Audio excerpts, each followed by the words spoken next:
You know it's fun. You know it's fun.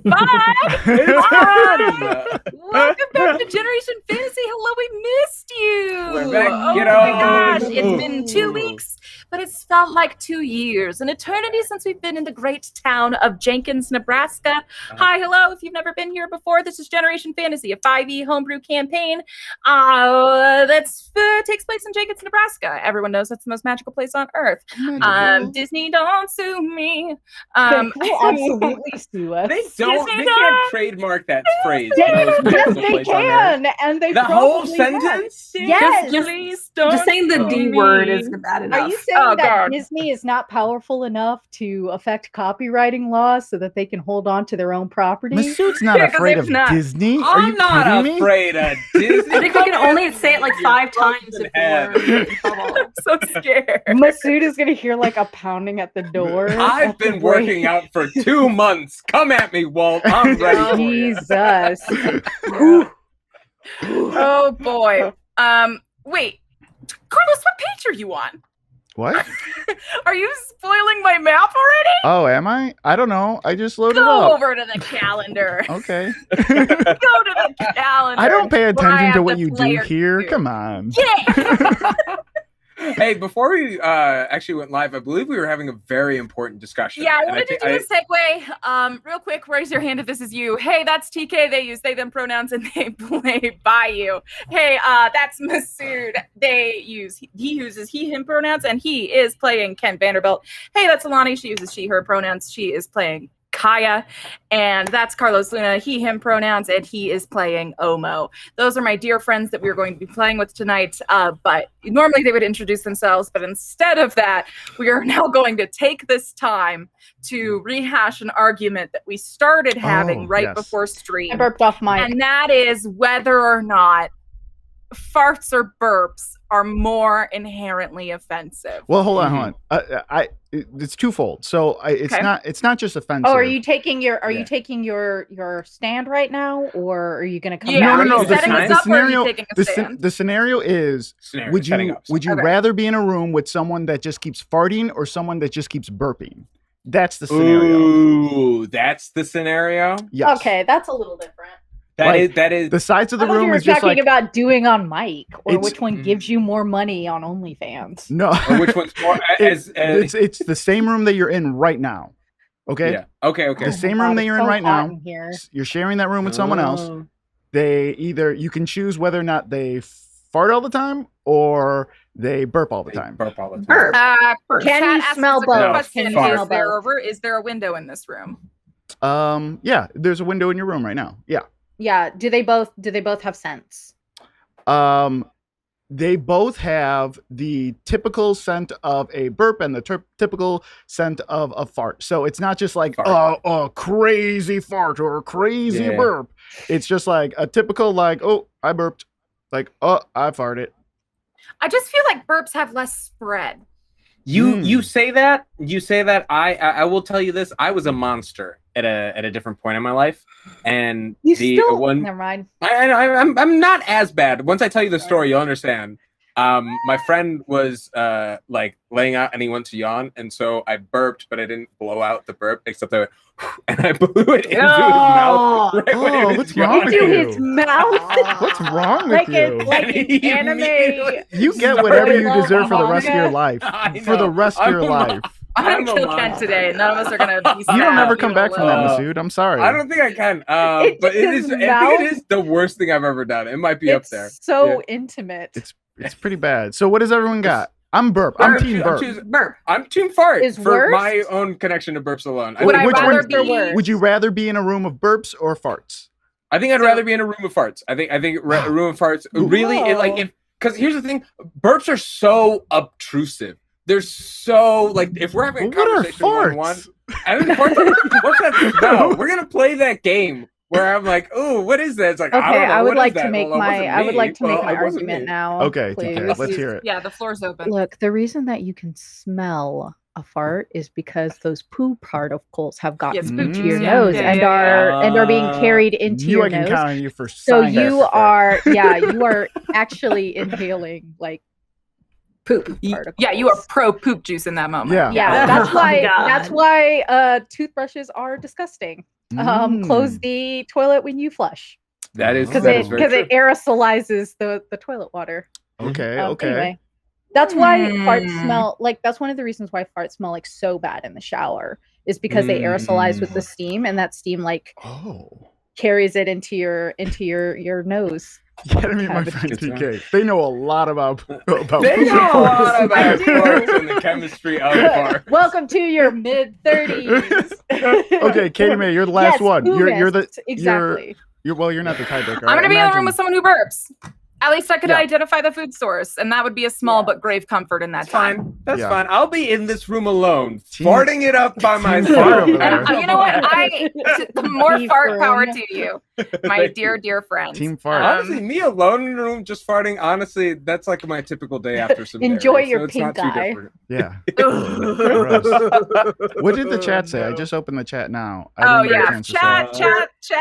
chat's in cool Burping, sub Satan. Yeah. I don't know that they loved this. If I'm gonna I'm be sure perfectly like Oh, this honest. one isn't- person this was isn't their- like, "This is the evilest." Jerry, not their Jerry, ideal. Okay, definitely okay. thinks Let's go to another topic. the Let's worst do of something me. else. Yeah. They don't like it. Let's scrap it. All right. It's scrapped. We're moving on. Oh, Molly, no. Oh, come on. That's horrible. That's disgusting. Also, I see you playing Dead by Daylight, so I hope you have a good round this time. Okay, What the so fuck, dude? well, without Remember further the phone ado, popped up on my Steam. oh my god, you nerds! Without further ado, I'd like to pull us to the calendar. I have us all on the calendar page just so we could take a look. Just to remind you, look at how many days have passed. Oh, 3 whole days. Katie Mae, get in the caption room. I mean, I was in the caption room. Did I accidentally close out of it I again? think Am you I might having have, one of yeah. these Refresh. days? Just refresh. It does it sometimes. Oh Just wow! refresh. It says to join my meeting, dial one of these numbers. I shan't.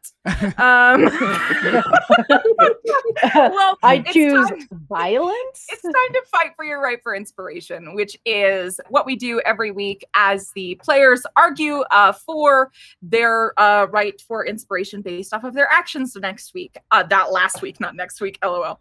I will never award them inspiration. It is your job and your job alone to do it, chat. So I ask for you to hear them out and then decide for me who deserves it. So for reference, who amongst us got inspiration last week? Omo. Omo. And why did we give Omo inspiration last week? I don't know. Chat gave Omo Chat inspiration. did. I- No, I- it was Masood. Masood set me I up. did. Fault. Yeah. Okay.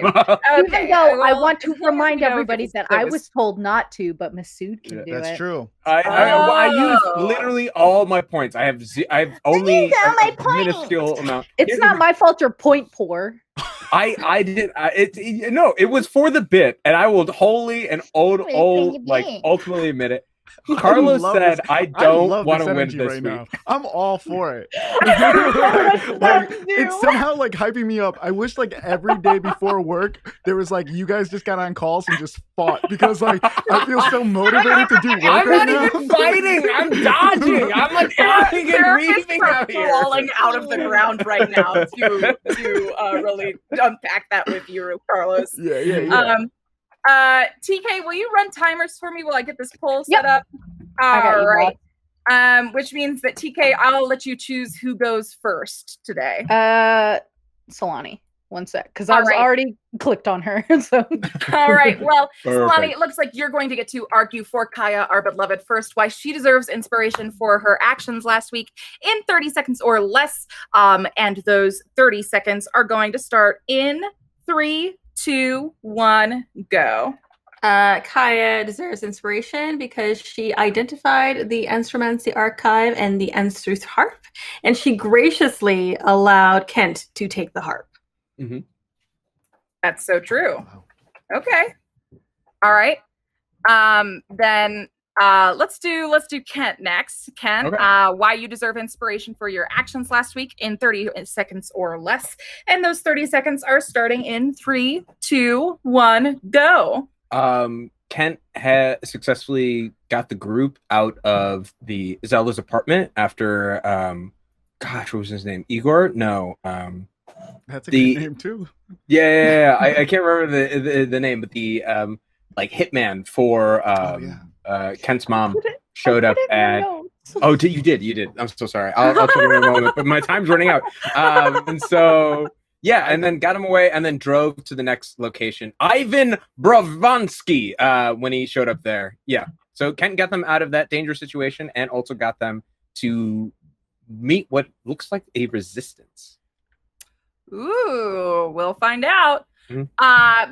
Let's do Bayou. You're going to be next. While you deserve inspiration for your actions last week in 30 seconds or less. And those 30 seconds are starting in 3, 2, 1, go. Bayou deserves inspiration because they are responsible but chill older sibling who didn't get mad at their younger sibling for breaking curfew, obviously, and bringing a boy home because, she's a young teenager, and sometimes it's easier to trust teenagers than it is to fence them in and try and take all their rights away from them. That's it. There you go. Okay, I think that's fair. All right, then that leaves last but not least, dear Omo. Omo, why do you deserve inspiration for your actions last week in 30 seconds or less? Starting in 3, 2, 1, psyched up because they just fought. Go. Number 1, Omo got that letter from a brick wall. Remember? He pulled out a tent pole. And I did it in real life too. Yeah, but you didn't succeed. But you didn't succeed in real life, so you failed in the game. You know what? I pretty much got it though before it fell, and I was able to read it on top of that. So that counts, right? It's because I felt bad. So that's how you read it on the ground. You can't take that back. I was worried you were going to cry because you failed. No, hold on. God doesn't say. God, you don't get to the pearly gates. See, it's like I fucking felt bad, dude. I don't know what to tell you. You don't see St. Peter. And St. Peter's like, well, I got a lot of good stuff here. And then God interrupts like, hold on, Peter. I felt bad for you when I did that. God doesn't do that. Oh my God. I mean, realistically, none of us are going to the pearly gates. Yeah, maybe Solani. Maybe Solani. In 30 seconds or less. Hey, some of us don't have any tattoos, TK, so we feel pretty good about it. You know what? I'm just going to start the poll. Yeah, that's what's keeping me out. That.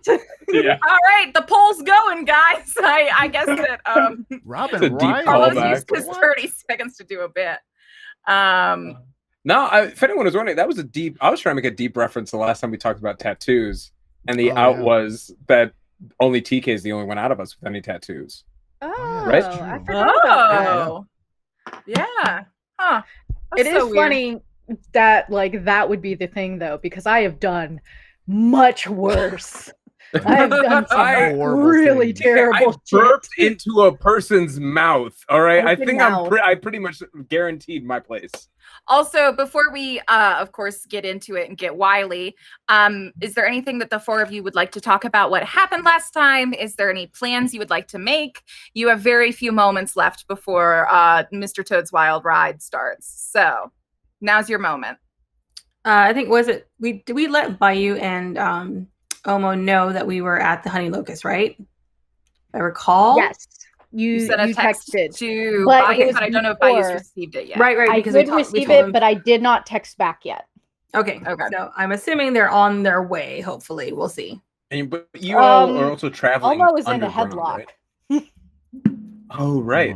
Yeah, almost in a headlock. headlock. It is in a headlock. It's okay. A very tender, intimate headlock. Oh, right. Eric could have burped straight into his mouth. Yeah. Oh my God. He's just gonna go like. Just gently. Do you think Carlos would quit the show? Someone burped in my mouth? Yeah, in your PC's mouth. No, I would get you fired before I quit. Why would you automatically destroy everything you hold precious and then do my job? No, I wouldn't quit. I'd get you fucking fired. Yeah, I know. Why would I do the thing you want me to do? Yeah, I wouldn't quit. I would just make sure you don't have a home in Chicago to go back. Oh yeah. Oh my God. Kent won. Yes. Oh wow. Okay, well, Kent, take that Thank inspiration you. for the week, sweet Thank friend. you. Congratulations. I don't deserve it. I don't know how this You game don't. works. But thank you. I really. I'm not really emotionally sure why you got that, but doesn't make I any respect sense. it anyway. I got it. 0 votes. Oh wait, I It's got 1 vote. One vote. Carlos, you got it last week, man. I got you last week. I got you last week. Non-existent person. Sorry, That's who I'm I tied so sorry. with. I tied with someone who does. I tied with someone in Katie Mae's imagination. That's how liked I am. Hey, Carlos. Robin Riley's in your imagination too. Oh, that's true. Yeah. Fucking. Now that's how they got that. Maybe their point is my point then. Yeah. You've got the math figured out now. Oh boy. All right, I'm rejoining as a player. This is absurd. All right, rejoin as a player, please. And I think let's see. Let's say Bayou and Kaya. Go ahead and give me just D20 rolls, and we'll see who we start with today. We'll let fate decide, because I spent all day not being able to decide. And you know what? I think that means fate should. Sorry, and I was for thinking, our podcast listeners. I was sending a list of my sins to Masood. No, TK, you can't tell me this in the middle of stream. I can't handle this. Wait, what did you just? Oh my God! Solani got an 18. Solani got an 18. We gotta focus. Okay, and TK got a 15. TK, think about your sins. Okay, here we go. You think about my fucking sins. No, you think about my fucking sins. Everyone should be thinking about sins. Everyone should be thinking about sinning. Here on Roll20 sponsored Generation Fantasy. Hey, Roll20, thanks for sponsoring our show. Hey, did you know that Dynamic Lighting Unlocked is currently going on right now? A 10-day event where dynamic lighting is free for all users. You should check it out. And you want to know what else you should check out? Rivals of Waterdeep. What are you doing? I'm nervous for today's session. In the dark and in the light. I'm nervous. All right. Let's play Dungeons and Dragons. We gotta open up. We open on what? Ken and Kaya then. I do believe that we get to open up on Kent and Kaya then. So, Kent, walk me through the last few moments before you walked down these stairs. Bradley, right? Right. I believe it was myself. We hopped into the Prius, Bradley, Kaya, and myself. Made our way over to Bradbury Circle. It's in Bradbury Circle where the monument is, right? It stopped off, and then we just sort of walked downstairs. I believe Kaya noticed a door that was like open, like a jar, and we like Solani, correct me if I'm forgetting anything. Yeah. Kent and Bradley are invisible. I am disguised as a generic NPC number 5, and we were looking around. So I think there were other people like milling around like the hall that we're in, and then there are actually. Thank you for the perfect segue. Don't mind if I do. Now we can all go to this new map, which is Honey Locust Monument. Yikes! Welcome. Nice. Hope you're happy to be here.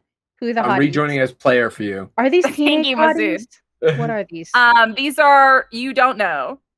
These are you are unaware.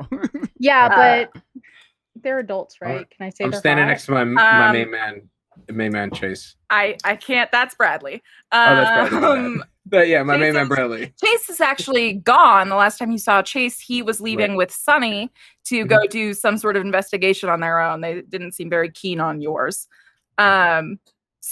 But yes, this is actually underneath Honey Locust Monument. You can actually see the ground in the center of the room. Directly above that is the monument itself. And that's why there's this huge column in the middle of the room, because the weight is still needed to support this magic statue that's above you. So yes, this is the underneath the monument. You have stumbled into some sort of quarters. You can look around and see that there seems to be some big meeting place that you can actually see that a great deal of the NPCs are actually in. They seemed to have stopped what they are doing to stop and discuss things with you can now recognize and to now have tokens. Margot Day and Zelda Bradbury. Wait, I put the wrong Zelda Brad. You know what? That's gonna be the fine for today. Okay.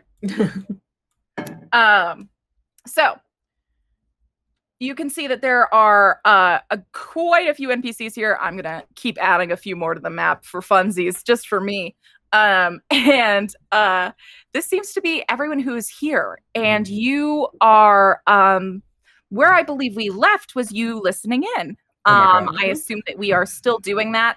Go ahead and move your tokens to show me where you're listening in from. Cool. I am invisible. Right. So is Bradley. You and Brad are invisible, and remind me how long that invisibility lasts for. I believe it's an hour. Let me double check. I think I'm right where I'm at, just like behind this, whatever that pile of things are, and just kind of. Yeah. And to recall correctly, you've just got a very generic disguise on, right? Yes. You've not picked a specific person. No, I have like tan skin, mousy brown hair that has like slightly wavy kind of it just looks like the kind of hair that people who have curly hair who don't know how to deal with curly hair just brush it out. And that's yeah. Mm-hmm. Sixth grade me. Gotcha. How dare you come for me on name? Yes. Drag me through my entire high school. Mm-hmm. So, you are hiding out, kind of like pinned right behind this wall as you hear Zelda and Margot Day giving some sort of speech. And to remind everyone who Zelda and Margot Day are, Zelda Bradbury is the older woman who still fucks, who lives in the apartment that looks over the fountain. Omo actually hung out with Zelda quite a bit growing up, and is in Zelda's backyard is actually where you met Meow Meow, who I honestly have not checked in with for a while. I'm worried about Meow Meow. And as we've just discovered very recently, may indeed be Kaya's grandmother. So that is Zelda Bradbury, who's over here. And then over here, we've got Margot Day, who is... That's Margot Day? That's Margot Day. Now remember her driving a convertible. Now I know my bio is flirting. She's always been hot. Yeah. Canonically. Hot, full-bodied, cheetah print, leather. Sometimes you guys use the term hot for everyone very loosely, but this time I feel like... You know what? Honestly, that's fair. That is a fair assessment of me. There's a lot of hot. There's a lot of ways to Everybody's hot. Everybody's hot. So Margot Day is there. You know her to be the employer of Bayou. Bayou would do a lot of on the side freelancing for Margot Day. Kent would know Margot Day as basically one of the fixers for the Vanderbilts. Margot Day was always seen bonding with them, was seen at Thanksgiving, most recently last Thanksgiving with you. So given her recent run-ins with you has been kind of concerning.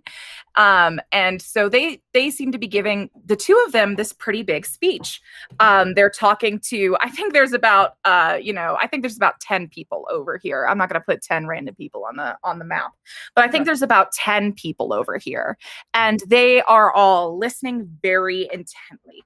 You can kind of tell that everyone in this room has got a great amount of respect for either Zelda or Margot. They very much carry that power and authority with them in the room. And you hear Margot Day just going for it. So you see that they are standing in front of this blackboard, some of which has your names written on it, as well as every senior in your senior class. You see that this board has a sketch of Janko Industries. You see that this cork board has a drawing of the new era. And you see that this board has a drawing of Valiant High. And Margot Day says the following. She says, all right, from what I know, if the math is right, if this all pans out, that means that Doomsday is the 28th.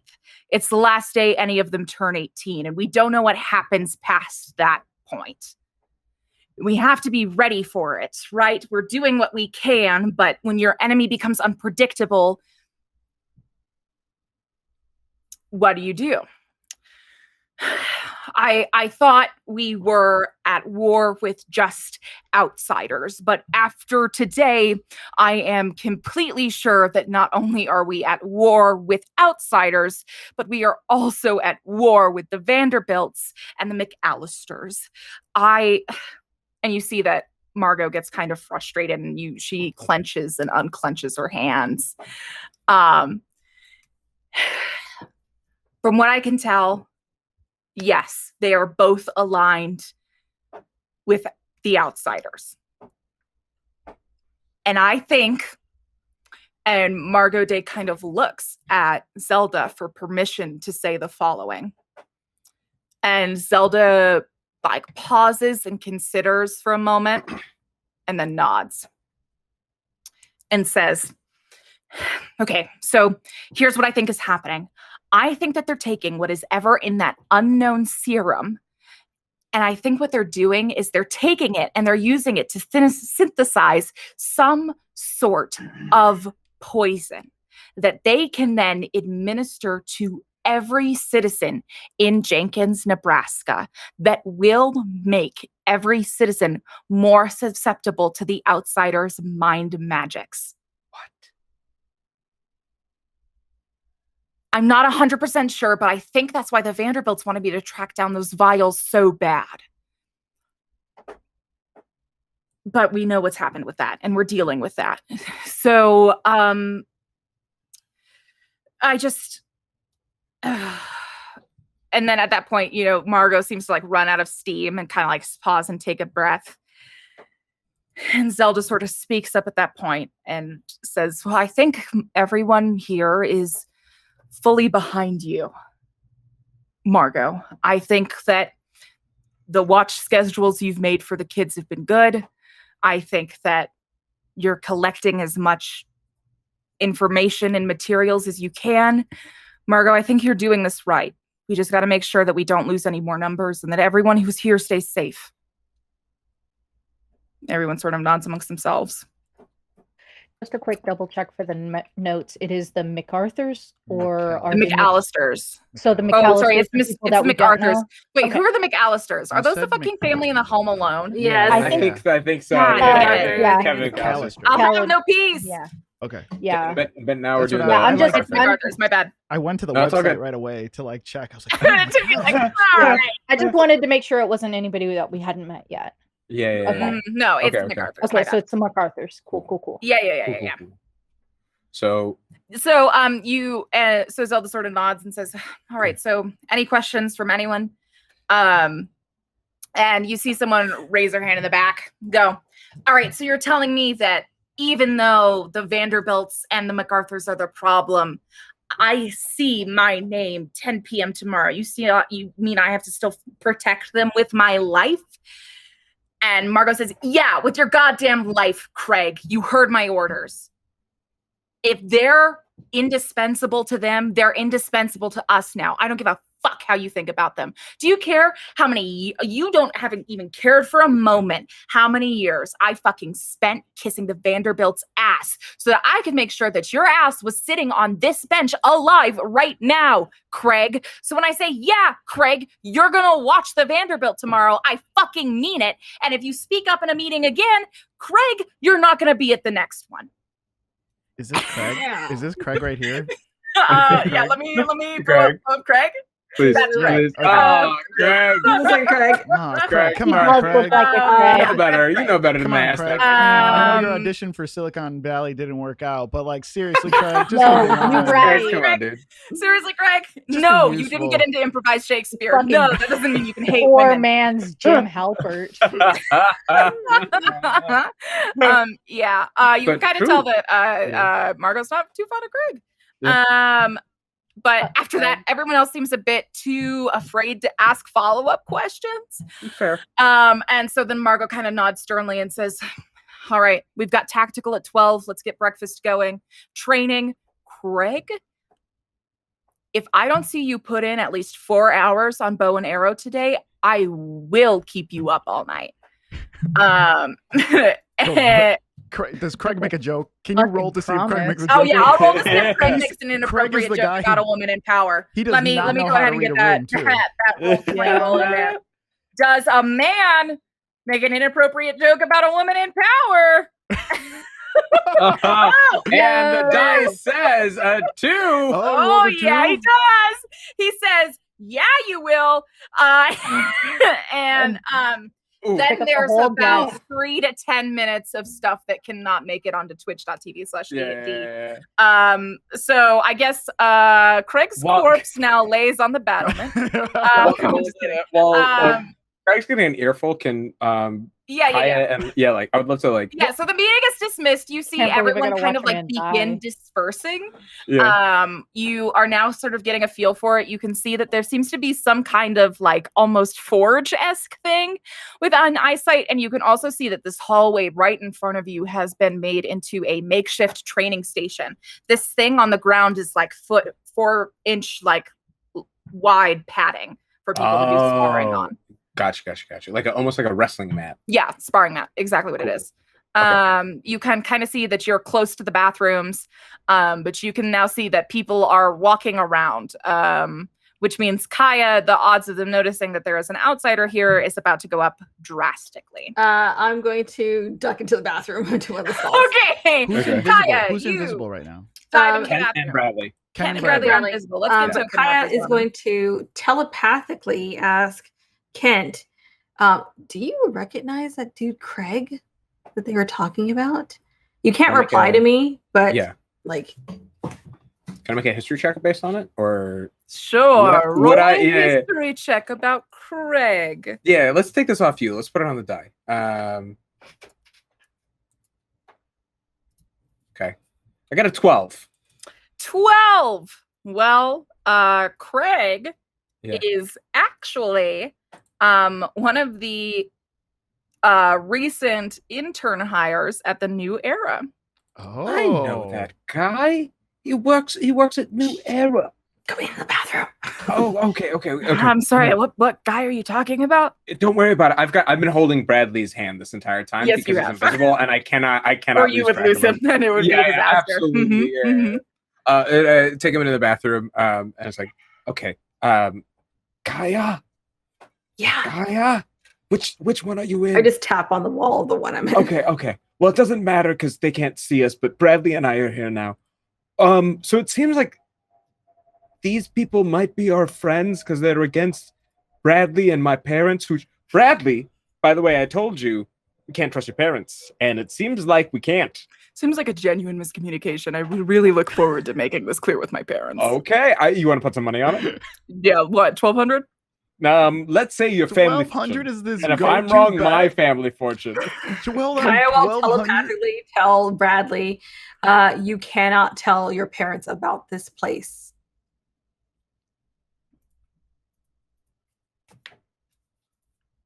That's it. Gentle warning. All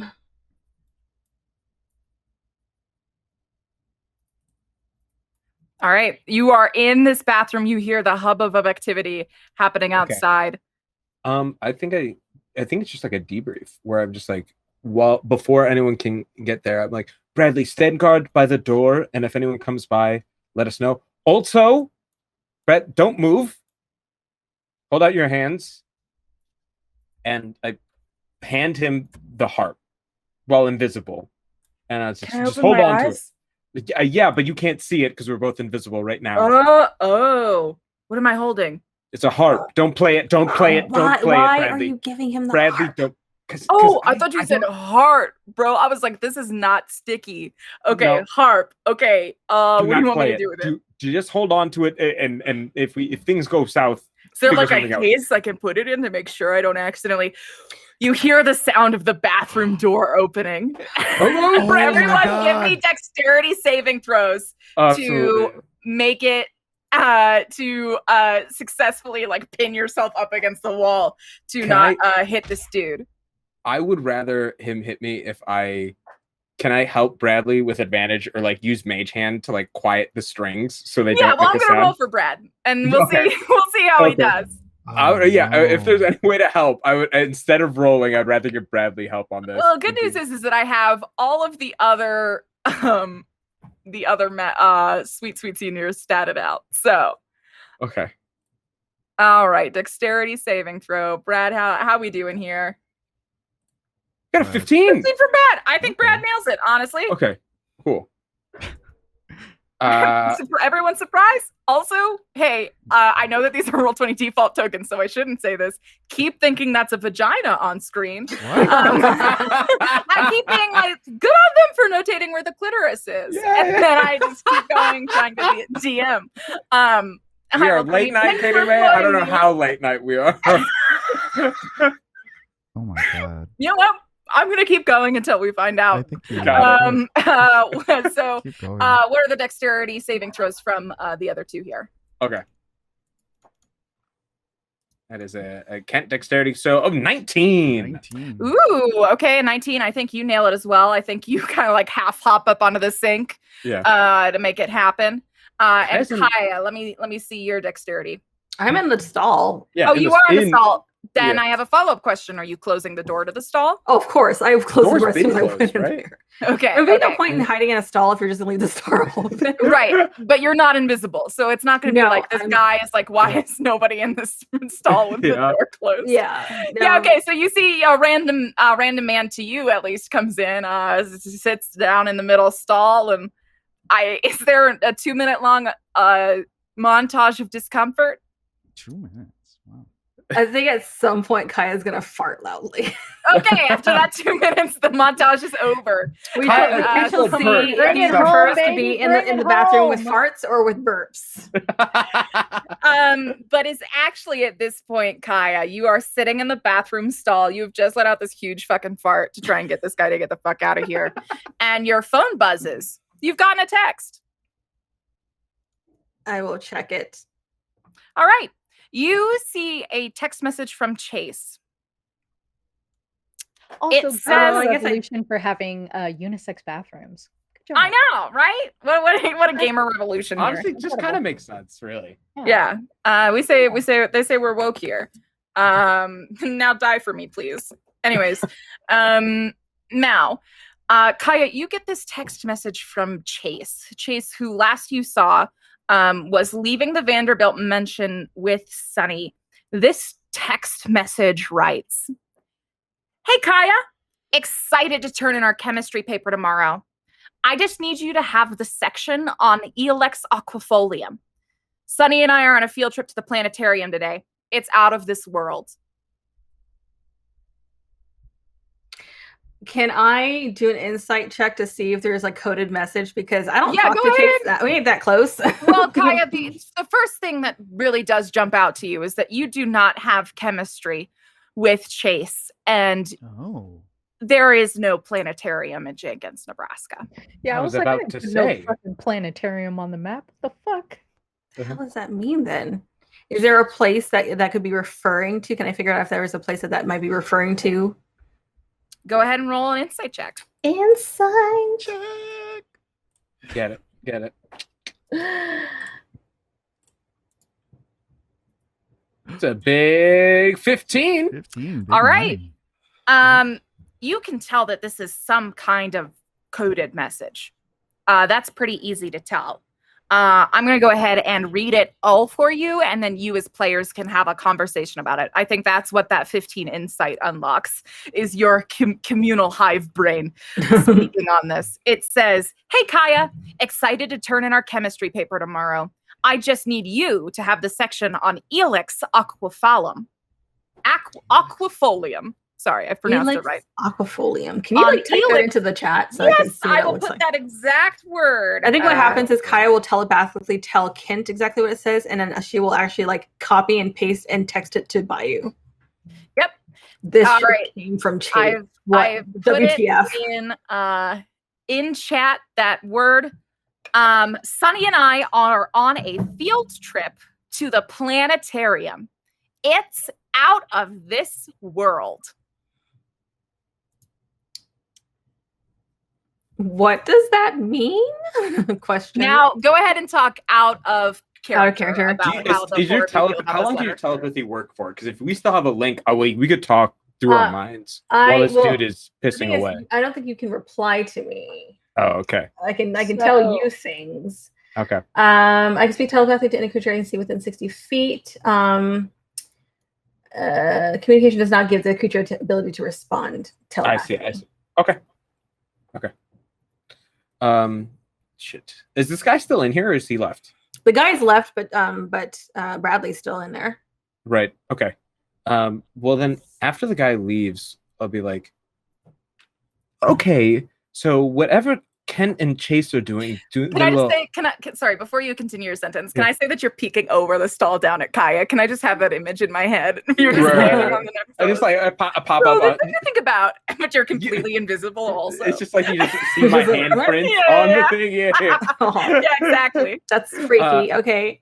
So the thing to think about is whatever these Hardy Boys are up to, running around, trying to figure out what's going on, I think they're woefully ill-prepared for what's coming up next. I mean, we don't know if they're any more prepared than us. I mean, they may have magic. We know that Sunny's got some weird power. Right. So And Chase has got the thing with the eyes. We saw that. we don't know what that does. Yes. Okay, but what was that word? Can you read it back to me? Helix. Helix Aquafolium. aquafolium. Helix aquafolium. Can I is there like a check I can make on You that can roll an word? intelligence roll. I You would do not have love a to cell roll. phone on you. Yeah. Kaya can use her Wizardly quill to just write it on the stall wall, just like where he can see it. Okay. You okay. spell it out on the stall wall. Yeah. Cool. And I can make it get rid of it when I. Oh, need to. cool. That's rad. Nice. Okay. So I'm looking at it, and then I want to make not a save, just a raw intelligence roll, right? Yeah, roll intelligence, please. Cool. Got an 8. Bro, biology was hard. Okay. You Can I do an you paid intelligence Chase check? to do your final paper. Please. Yeah. Intelligence. Where is it? There it is. Intelligence. 15. 15 from Kaya. Okay, I have no idea what this means. I think it's a code word. It's either a code word or maybe it's like a word jumble. We're always great at that. Recognize this. This is a specific phylum of plant, but you were not sure what kind. You can't remember that well. It's a kind of plant. Okay. Do you know anything about plants? They're Does not Omo know anything about plants? Omo might know some stuff about I'm gonna plants. text Bayou, be like, ask Speaking Omo. of Omo, Yeah. Does Omo know what this plant is? we find ourselves in the kitchen of Bayou's house with Omo. Right now, your face is laying on a little grease pile. And by that, I mean, Eric has taken your face and pushed it into the leftover pepperoni pizza directly after you tried to attack him. Of course, Bayou, you heard this noise and were able to come into the front room if you would like. I think Savannah's definitely trying to hop out here to figure out what's going on for sure. But what are you doing? I know that Bayou knows Omo enough to know that Omo is very confrontational, but I don't think that Bayou has ever witnessed Omo being violently confrontational until these last few days. So like their first assumption is that Omo has done something to annoy Savannah's new boyfriend, and this is good actually because this is the reason Savannah's gonna see what an this asshole guy out of our house. Right. This works great in my favor. Thanks so much. Incredible.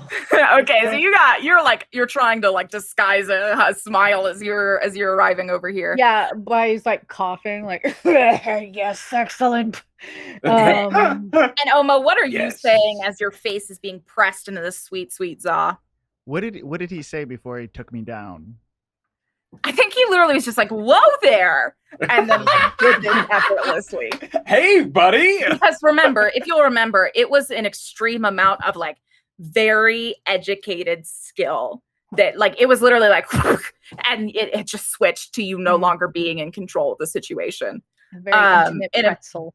Yes, but just in a very Omo can hold his own, right? Like this is surprising for Omo. Yeah, I think being this guy snapping into action like he did, like trained action, makes Omo feel like he's even more right. Like, get him by you. This guy's a narc. Look at what he's doing right now. I'm Eric Walrick. Is your friend all right? Omo, are you all right? Oh, I'm all right. You're not going to be all right in a second once I do. I'm going to try to get out. Okay. All right. I'm gonna roll for Eric, and you go ahead and roll. You roll as well. This is not helping my case. What do you want me to roll? Go ahead and just roll a strength dong. check. Or athletics is fine. Okay. This went from Eric being a dick for picking on Omo to I Omo got a kind of getting natural a 20. You got a nat 20. My character sheet's not even working. Nobody's just like, whoa there, buddy. Mr. 20's I like, keep clicking it, but nothing happens. I'm just gonna Mr. 20 is roll. very I'm just gonna roll a invested in d20 and then add it. raw. Yeah, All right. raw. Yeah. Nothing's coming up. Refresh your Let me page? see. I can pull up your character sheet. Yeah. Let me roll your athletics. Oh See yeah, what Masood's happens. gonna roll for you. It'll be great. I tried Yeah. rolling from the whatchamacallit. I got you a natural one. Nice, I bud. hate you, Masood. I hate you so much. Oh, I'm sorry. You would rather any man who would rather sit in a room of farts than Oh. burps No. and then rolls for another man and gets a critical Chat failure. does bring up that I think I've Omo heard my technically spot rolls with advantage, but that's not going to break a nat 20. No. So. No, it's not. No. It's no, also no. It's not as emotionally still a pathetic. natural. You know one what? for You know what? Hey. Last week I used all my channel points to give Omo inspiration. I'm gonna use my inspiration right now to re-roll Omo's. No, Wow, don't, okay. don't do it. Because this is Let's gonna see if bother can you a roll lot, and that's 25. really Let's fun go. for A real me. Kent move. Why would Yeah. you roll against a nat 20? You would have to get a nat 20 to beat it. And then I would still win because I don't think. Oh no, you do have a +7. Yeah, I have a Might plus be 7. worth it. Is it worth it, y'all? Might be worth No. it. Don't You do get it. a No. 9. Don't do No, it. A okay, then you get or a a 15. 20. You have a 15. You have a 15 to his 25. Let this play out as God intended. And I think God did want this. So your face is in the pepperoni pizza. And like once he sees you like struggle a little bit, he's like, it registers in his eyes that you are completely not a threat to him. And he's like, hey. And he lets go of you and he kind of pulls you back up by your shoulder, say, hey, are you all right? I did not mean to offend you in any sincere way or form. Is there something I can do to make up for this, Omo? Oh man, this gaslighting stuff. Oh, I hate it. Hate it so much. I hate this guy. He's on my list. I don't like him at all. I want him gone. I want him out. Where's his car? I'm gonna key it. He's got a motorcycle outside. Oh, then I'm definitely gonna key it. I'm just gonna play it cool then. I'm just gonna be like, no problem here, and then like mean mug him the entire time. Omo, you got some pepperoni. You got a pepperoni on your face, Omo.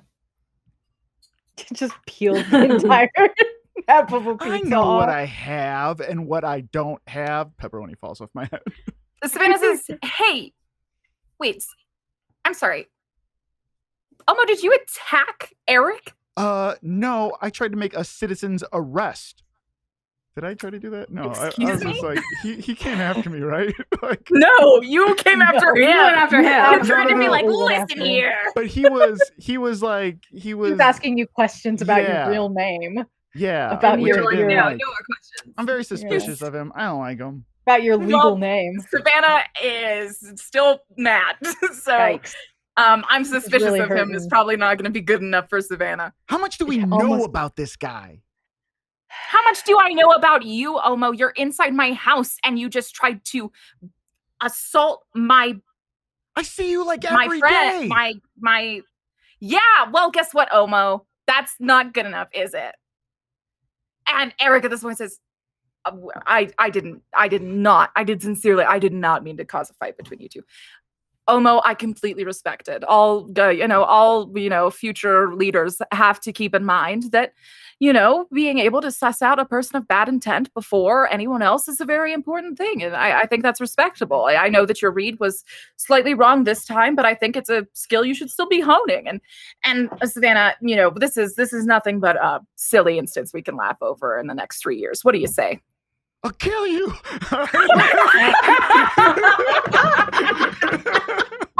God. Bonnie just watches like this $2 dollar store card table just go flying. It's just food everywhere.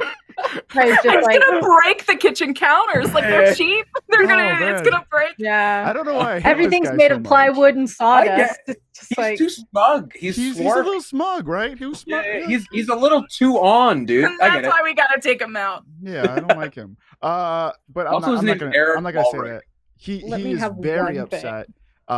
And I don't even think I think Omo just reads like he's an open book. So whenever you look, even when he's trying to cover it up that he's upset, like it's like a cartoon character. You know what I mean? Like when you see him. So I think he's just like, oh yeah, us people really gotta, you know what? You're a great guy. And like he's not even trying to be sarcastic, but like I said future leaders. It just comes off that way. Yeah. I don't like and he storms off into the other room. There is one room. There's one main room of this house. You can either go into one of the children's room or you can leave the. There's a living room, right? Wasn't I in the kitchen? No, it's a living room kitchen. Yeah, this is a RV. This is a camper. Gotcha. Yeah. Well, yeah, I'll face the opposite direction then. Yeah. Eric gives you like a pleading look. Both Savannah and Bayou. Savannah, why don't you go ahead and clean up some stuff and get the kids packed up, and Bayou and I, or Omo and I we're gonna go back into my room, doors open, and start making some plans on how we're gonna deal with this. How does that sound? Someone brought up in the chat, wild surge. I had a wild surge. Well, let's get it now as you've turned around to stew silently to yourself. As Bayou is making this very diplomatic speech. Let's see. Don't break my RV, man. Tony the Tiger. Don't break my RV. Tony the Tiger. Let's see. Have you gotten a wild surge that's do you want me to do Can it? I do it without my token on the map? Oh, do you want me to do it? I have it in my. If you got a macro for it. You can teleport up to 30 feet. I'm outside. Would you like to? Are you gonna do that right now? Well, it would have happened when he. Okay, so then you teleport outside. Yeah, like as soon as he got me down in the pepperoni, I teleported outside. Then. All right. Okay. So, I think it's at the end of the conversation because I don't want to lose what we have so far. Okay. So at this point, we watch Omo like turn around in a huff to kind of face the other way as Bayou is saying these things, and we watch Omo disappear in an instant, and we hear Savannah go, "What the fuck?" Can we do a quick timeout real quick? Yes. Just everybody in the chat, I just want to reel it back in. I know that some of you have some speculations about Eric's age. Bayou is 18. Savannah is 17. Eric is Bayou's age.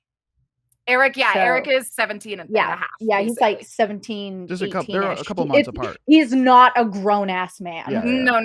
It is not gross, we promise. It is weird that he is as well spoken as he is. Yeah.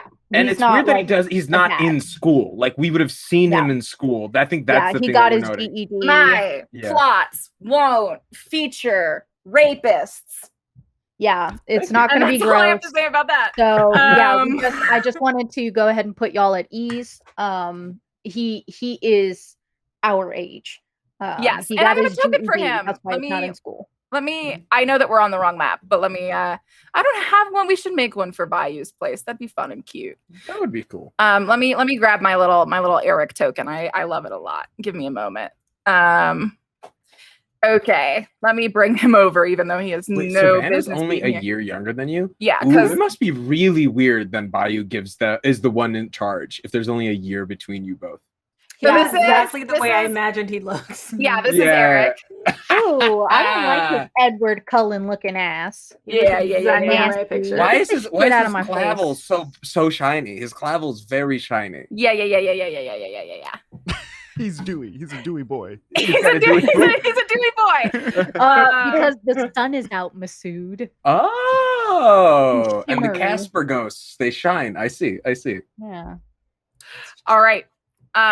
So, I think that I'm gonna let Bayou, TK, I'm gonna give you these next few moments to tell me how you sort of damage control this. You see Savannah like look completely shocked and let out a what the fuck. And you see Eric look not surprised in the slightest. Ooh. Eerie.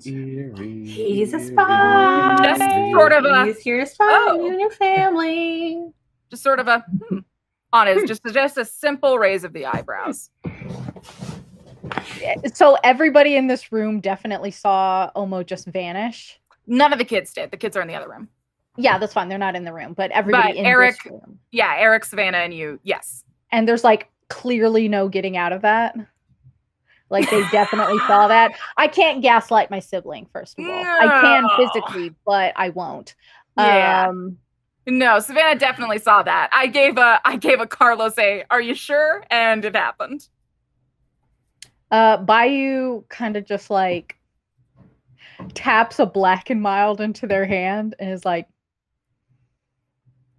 I haven't been at work the last few days. Did I just see that? What was that? Oh. Am I having a stroke? Oh my God, Bayou, take me to the hospital. Oh my God. And you hear Eric go, having a stroke. This guy's got an answer for everything. Yeah, Bayou just kind of stands there, is like, I'm not great at lying, so Where's Omo? Yeah, is he alive? Where did he go? You just Oh my hear God. Omo kicking a gnome outside, and then like a pink flamingo goes flying across the yard as he's just I made pacing that. back and forth. Okay. I made that gnome for my woodworking badge. I'm not super good at lying, Savannah, so almost got like some magic shit going on. Anyway. Back those kids up. Just give me a persuasion roll just for how well Savannah's gonna trust you in this moment. Sure. There's nothing like, I think Bayou is like me, is one of those people who's like, what's the worst that happens? No one dies in Right. this scenario if I tell the truth. Yeah. I nailed it. And I also think that okay. Big five. Big Okay. five. Well, You know, one, I'm just we need rolling in GenF. we need to one really contact someone about what's happening here. Pop a 20. Let's talk yeah, about this. You deserve freedom. I'm wondering who you've angered at your place of work to curse your dice rolls like this. But He knows I who he is. I think that there were kind of two things at war in this moment, and that it's the deep trust that Savannah knows that you would never lie to her. She trusts you with her heart 150%. And then there is the logic, well, my sibling has just tried to tell me that magic is real, and I'm going to need to unpack this. And I think that side wins out. Mhm. And I think there's just this very long pause of silence as Savannah is trying to figure out how to walk you off back from the ledge. And Savannah Eric, takes you a want to long help me with pause. these pizza boxes, or I've got it. Bayou, where would you like me to place them? the trash they've had almost face on them? Will do. Where is the trash? Dare you? Where's the trash? Where is the trash? You don't know where the trash is? Is it outside? Is it indoors? What? Yeah, it's under the kitchen sink. Under the kitchen sink. Ingenious. Why? Genius. I don't like the way 17 he's years talking old? like Portia. Like he's steadily become more like talking like Portia since we've gone on. But Bayou has not had any conversations with Portia. So even after getting their memory back, it has no way of like recognizing the cadence of being like fucking weird, except there's a yeah, but I think it's safe to say that like Bayou's like, this is something's fucking weird is pinging in the back of your head, especially since you're a ranger. But also, like, my fucking friend just teleported out of my RV. Yeah. I have to talk about the wands and the wizards with my 17-year-old sister. Ingenious. Forsooth. Yeah, and so I think says, okay, so just have a seat with Omo me. can Sit do at the table. Omo can do magic. Yeah, sit at the table. Let's talk. Okay. Grabs an ashtray and like taps. Savannah sort of sits down at the table. Omo, you watch Eric walk outside to throw these pizza boxes away. After I just told him, but okay, that's fine. I think just said, you son of a bitch. I do think Eric saw that this needed to be a moment that he was not involved with. So he was trying to give you space. I literally told you something and you didn't do it. I think that's you are more than fair to perceive it that way. Yeah, let's stay with Savannah and Bayou at the table. Go. So when this stuff started happening, none of the adults that we knew were really like forthcoming with information. So if you have any questions, go ahead and ask, I guess. So Omo can do magic. On accident. Omo can do magic on accident. Yeah. Is this why we have to hide? Because Omo can do magic and now the government's gonna find us? It's because Omo can do magic on accident and Vanderbilt and Kaya can do magic on purpose. There's some other people involved too, but suffice to say the Vanderbilts aren't super happy about it. And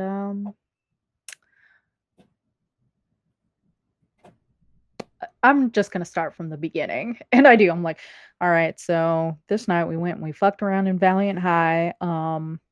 Shouldn't have, did it anyway. I had a job. You know how it is. And some weird shit happened. And like, I kind of go into that, like, with as much elaboration as I can. Yeah, like, you're going to say you give her the full story? Mm-hmm. Yeah. I leave the cow thing out. And also the like demonic thing that was like hunting us and killed some people. I think giving her the impression that our greatest threat right now is the Vanderbilts is good enough. I don't want her to think that she's going to get murdered. Especially because that, like, the cow and the tiefling assassin seem to be specifically targeting us. Right. So I don't want her to freak out about those things. Just being like cow and the tiefling. Sorry, I imagine just a cow trying to assassinate you. Keep going. Yeah.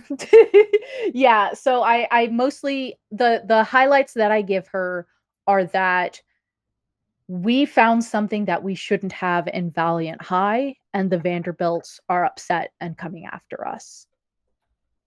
All right. Can I get a final persuasion with advantage from you? I'm ready to fuck this up. Do you want me to try? I can only roll a natural one so many times. Really good at it. Yeah, I'm so good at it. 21! 21! Yeah, well just be done. Open and honest. That's what Fern taught me. And I think, like, Savannah does, like, truly believe you. Yeah. I think there are people who are told, like, hey, there's magic, buckle up, kid, would take things the wrong way. I think we see Savannah, a brilliant spitting image of you, take it the right way. Yeah, just because, like, Bayou's not a person who's good at being duplicitous with things and being like, I'll just tell you because this is for your own good type of stuff. It never got them anywhere. So they're just like, look, I don't have the energy to lie about this. I am so tired. Right. Okay. And you spill it all to Savannah in this moment. And so she's nodding and she's processing. Mm-hmm. She's like, wait, can you do magic? I have done things that were magical, kinda. Do you think I'm magic? Do I think you're magic? I don't know. There are some people that we met that weren't, and then they were. So, okay, how did they become magic? By going to Valiant High? This is the deception part. You found it. You found it. It's to keep them safe. Yeah, this is the point where Bayou's like, I'm not going to let you recreate your YA novel. Like, what do you think this is? What's that story of, like, is it the Kid Flash who tried to replicate the Flash's experiment? Yeah. Like, kind of that situation. Like Wally West or or was it Impulse? That sounds more like Impulse than Wally West. Might have been Impulse. Wally West is Iris's nephew. In Young Justice. Yeah. It doesn't matter. Anyway. Yeah, but it does feel like an Impulse, not a Kid Flash thing. Anyway. Yeah. Yeah, I think that at that point Bayou's like, they just they got into some shit that they shouldn't have. And it's definitely, it was my fault. And it's not something that I'm going to let you get into. It doesn't seem like a fault thing because magic. Yeah. We can't really control what we get though. Okay. So it's like a sorting hat kind of thing. Except we don't really know if there's any, or like when you find out you're a demigod, do you think it's like has to do like you have like a demigod who's your parent? It's not Percy Jackson. Maybe. Dude. I remember. Well, okay. So the other day somebody told Kent to chill out and he fell asleep for several hours. And then they freaked out this morning and they caused an earthquake in an apartment. Do you see how this is something that if you can't control it, it's a bad time? Yeah. Oh no. Clearly unspoken thing here being, but I'd totally nail it. Yeah. It's like, is Savannah an honor roll student? Of course I see that, but I'm the chosen one. I'm the Katniss in this scenario. Right, yeah, that's genuinely, she's like, but like, come on. This is now our fate, our destiny. Is kind of like the gleam in her eye. And like, do I know anything about Chase's thing where his eyes turned black? I don't. Did you see that? There. I don't think so. Nope. He was wearing sunglasses already. And one guy just had to wear sunglasses. That was his whole power. That's his whole thing. That is partially a lie, but I don't know if it's anything beyond that. I'm just grabbing it as a... Yeah, for sure. It's like one person didn't even get powers. Well, Jimmy from the next block over jumped into that pond and he died, so you shouldn't. It's the lies you tell. It's like, look, I know you think that rolling around in the radiation is going to give you superpowers, but what it's really going to give you is cancer. It also might not. It might not give you powers because who's their boyfriend? The dude who just woke up and nothing seemed to miss. I point out that like. And one person didn't even get anything. So, and I know that me saying that feels like it's a no harm, no foul, but we also don't know if he has radiation sickness. So it's at Valiant High. Oh, no. Also murderers. That's not going to stop them. That's exciting. No, I'm sorry. I'm getting ahead of myself. You just need me to keep the kids safe, and I can do that by you. But how are you staying safe? Bayou like thinks about the machete that they left outside by their shoes. Well, I'm hanging out with 3 people who can accidentally and on purpose do magic, so I'm doing okay. Does not bring up the fact that they can talk to animals and have like a weird like partnership with a giant squirrel bear. I don't want her thinking that she can get a magic pet out of this. No, that definitely did trend you in the opposite direction. Yeah. It's like now I have to make it dangerous enough that she's like, I want to stay away from this, but not so dangerous that she's like, I don't want to stay away from this. Yeah, and I think that like Savannah sort of falls into this trap that you have never let yourself fall into. I would assume very purposefully.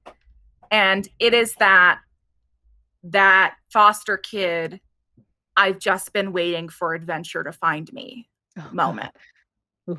Right? I've been waiting for adventure and like the truth and love and like all of the things that are promised to me if I'm the main character. Okay. Can I sense that from this conversation? Yeah, there's like this gleam in her eye, right? Yeah. I think that Bayou like grinds out their cigarette and like looks her like square in the eye and is like, if it comes to it, and it probably won't, if it does, I'm sure you'll know the right time to do something about it. Let me handle it for the most part, and if I'm ever out of the picture, then you can take that chance, because then you'll be in charge of the kids. All right? But for right now, let me handle this. Can you do that? Yeah, I can do that. There we go. Empty promises. Done. It's like, because I mean, if I die, then she kind of has to. Yeah. And I think that kind of like sobers her up a little bit. Not all the way, but a little. Just like an insinuation of like what the stakes are. And she sort of nods and says, okay, so wait, do you want me in the woods or at Kaya's dad's house? Start at Kaya's dad's house, get supplies there. You know, they won't miss it. And if I don't call you tonight or text you tonight, go to the woods. All right? Sounds good. All right. Where is your boyfriend? We now cut to outside the trailer. Omo, you have watched Chase go out to like this sort of like communal dumpster and toss the pizza boxes in, sort of rub his hands off gently on his like pants, and has started walking back to the trailer. If you are going to intervene, now is your chance. Otherwise, I will continue on with Eric's life. I'm just spying on him. I'm not gonna mess with him. You see Eric kind of like come back and lean near the door. His back is kind of leaning against right next to it, and his arms are kind of crossed and his ears kind of tilted up. You can hear that, like, even though you can't, he can hear what Savannah and Bayou are talking about from out here. What? Clearly. But I can tell he can hear, or he's just... Yeah, he's like intently listening. Now I gotta do something again. Now you got it. Darn it. Omo was so good. Yeah, so if I can tell that he's like I can tell he's listening in. Mm-hmm. He's not being like, oh, I'm just standing here, but just kind of like trying to get closer, trying to like get his ear there. Gosh. It's not even a try. It's just there. It seems very easy for him. Yeah, so I'm just gonna like go up to him. What do you think? I'm gonna be like whisper yelling at him. What do you think you're doing? You're trying to listen to their conversation.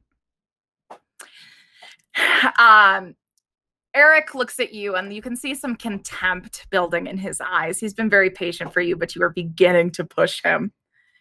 And he sort of just nods and says, I'm waiting for them to finish talking. They're having an important conversation, Omo. Yeah, I know they're having an important conversation. I have an important conversation with them all the time. You don't. You're new. I don't actually like you. You shouldn't be listening in on things that they don't want you to listen to. Omo, where flamingos? Omo, I'm just kind of wondering where this is coming from. do you mean where this is coming? I'm just picking up. This is just erratic behavior for what I'm familiar with. And so I'm trying to get to the source of what is happening here. What are you even familiar with? People who don't treat me like this. Oh, yeah, of course. They treat you like boy awesome on Cool Mountain, I bet. Hey, let's not go that far. All right. I don't have a silver spoon. All right. And nothing, I've earned where I've gotten to be. Absolutely 100%. Can we all agree that we hate this guy, right? We could all agree, right? I mean, he deserves like pretty self-defense. He's so pretty. Who only a certain type of person would ever say that I have what I deserve because I earned it in a conversation with. Listen, that has nothing to do with it. We weren't even talking about that. Yeah, we didn't even bring that up. You know what I mean? Honestly, if I had someone coming at me as hard as you, as incessantly as you, I might drop it. Yeah, I might drop that. You got it, Lauren. He did. Plus, you clearly come from money too, so. Listen. Oh yeah. The bow tie. Listen, I'm on to you. You might have fooled everyone else in the world, but I've got your number. Listen, buddy. Mo, I know that learning how to use magic can be a stressful time, right? It's almost like you're turning 13 again, right? You need to handle it though. You can't let your magic interfere with your emotions. What do you know about magic? I'm realizing we shouldn't talk about this anymore. No, you need to tell me right now. What do you know about magic? Are you even closer? Yeah, I'm getting super close to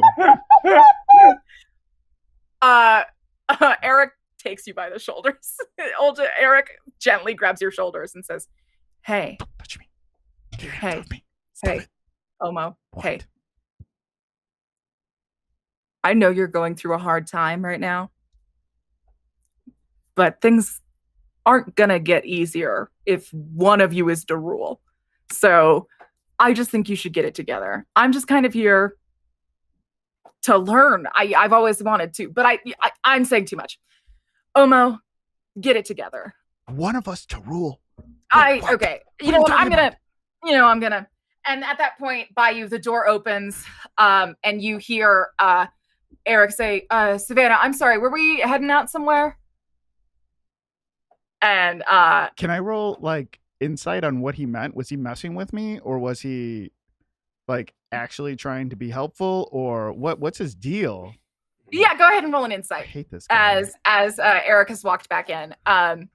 You see Savannah kind of excitedly get up as Eric comes back in. And he comes over and he kind of gives her a hug and kind of do the thing where you hold back and you're like, okay, so what are we doing? And they start talking about what their plans are going to be for taking care of kids for the day. And Eric's like, nah, I'm free. And this is sort of what's happening as you were kind of standing in the doorway of the trailer being like, I feel like I'm in the Cable Guy. Why doesn't anyone believe me? So you a 17 insight. You can just kind of tell that there was an earnestness in Eric's eyes the whole time. With the amount of contempt you held for him, he didn't hold any of those emotions towards you.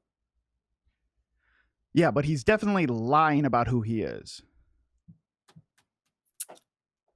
The information that I gained is that he's not some guy named Eric who got his GED. Well, I mean, Eric's talking about magic and the use of magic and how to not let magic interfere with your emotions. So I think that you don't even need an insight for that. Yeah. I think what the insight check gives you is that that there is no malicious action being taken towards you at this point. Okay, I'm gonna not go inside because Omo's trying to get a little paranoid that maybe he's done something to everyone inside the home. So I'm just gonna be like, Bayou, can I see you outside, please? What the fuck? Is it Bayou standing outside as it is? Bayou, I think Bayou did a sidestep whenever Eric and Savannah started coming in and is like, Eric never came back to clean up the rest of the fucking table. All right. And wipes down the overturned card table and fucking all right. Wipes their hand off and then looks over at where Omo's very insisting like going outside and stuff. It's like fucking yeah. All right, Savannah, you get the kids, and I'll text you later tonight. Okay. Sounds good. Yeah, we were gonna meet here. I need to check and see if Kaya's messaged me. All right. And I think you step outside with Omo after that point. Yep. And I think like right as we go to break, we see that like Omo, we see like Bayou pull out their phone to read this text message that Kaya has just sent this multitude. And we see sort of the beginning of processes of that as we see Savannah and Eric leaving with the kids to take them to Kaya's dad's house. And with those two things, the reading of the text message and the departure of Eric and Savannah to Kuma's house with the kids is where we will go to break. Cool. And then we will come back and we will see what is happening under Honey Locust Monument. See you all soon. We'll be right back. Bye. Bye. With their last breath, they cry out your name. Desperate cries for divinity dancing through your blood-drenched domain. The cries fall on your altar as sky-trapped spirits gaze down at your wrath. And yet, they love you. Not I. I will rend the divinity from your form, ripped from your celestial flesh. I will pry my fate from your sacred frame, and with your last breath, you will cry out my name. As above, so below.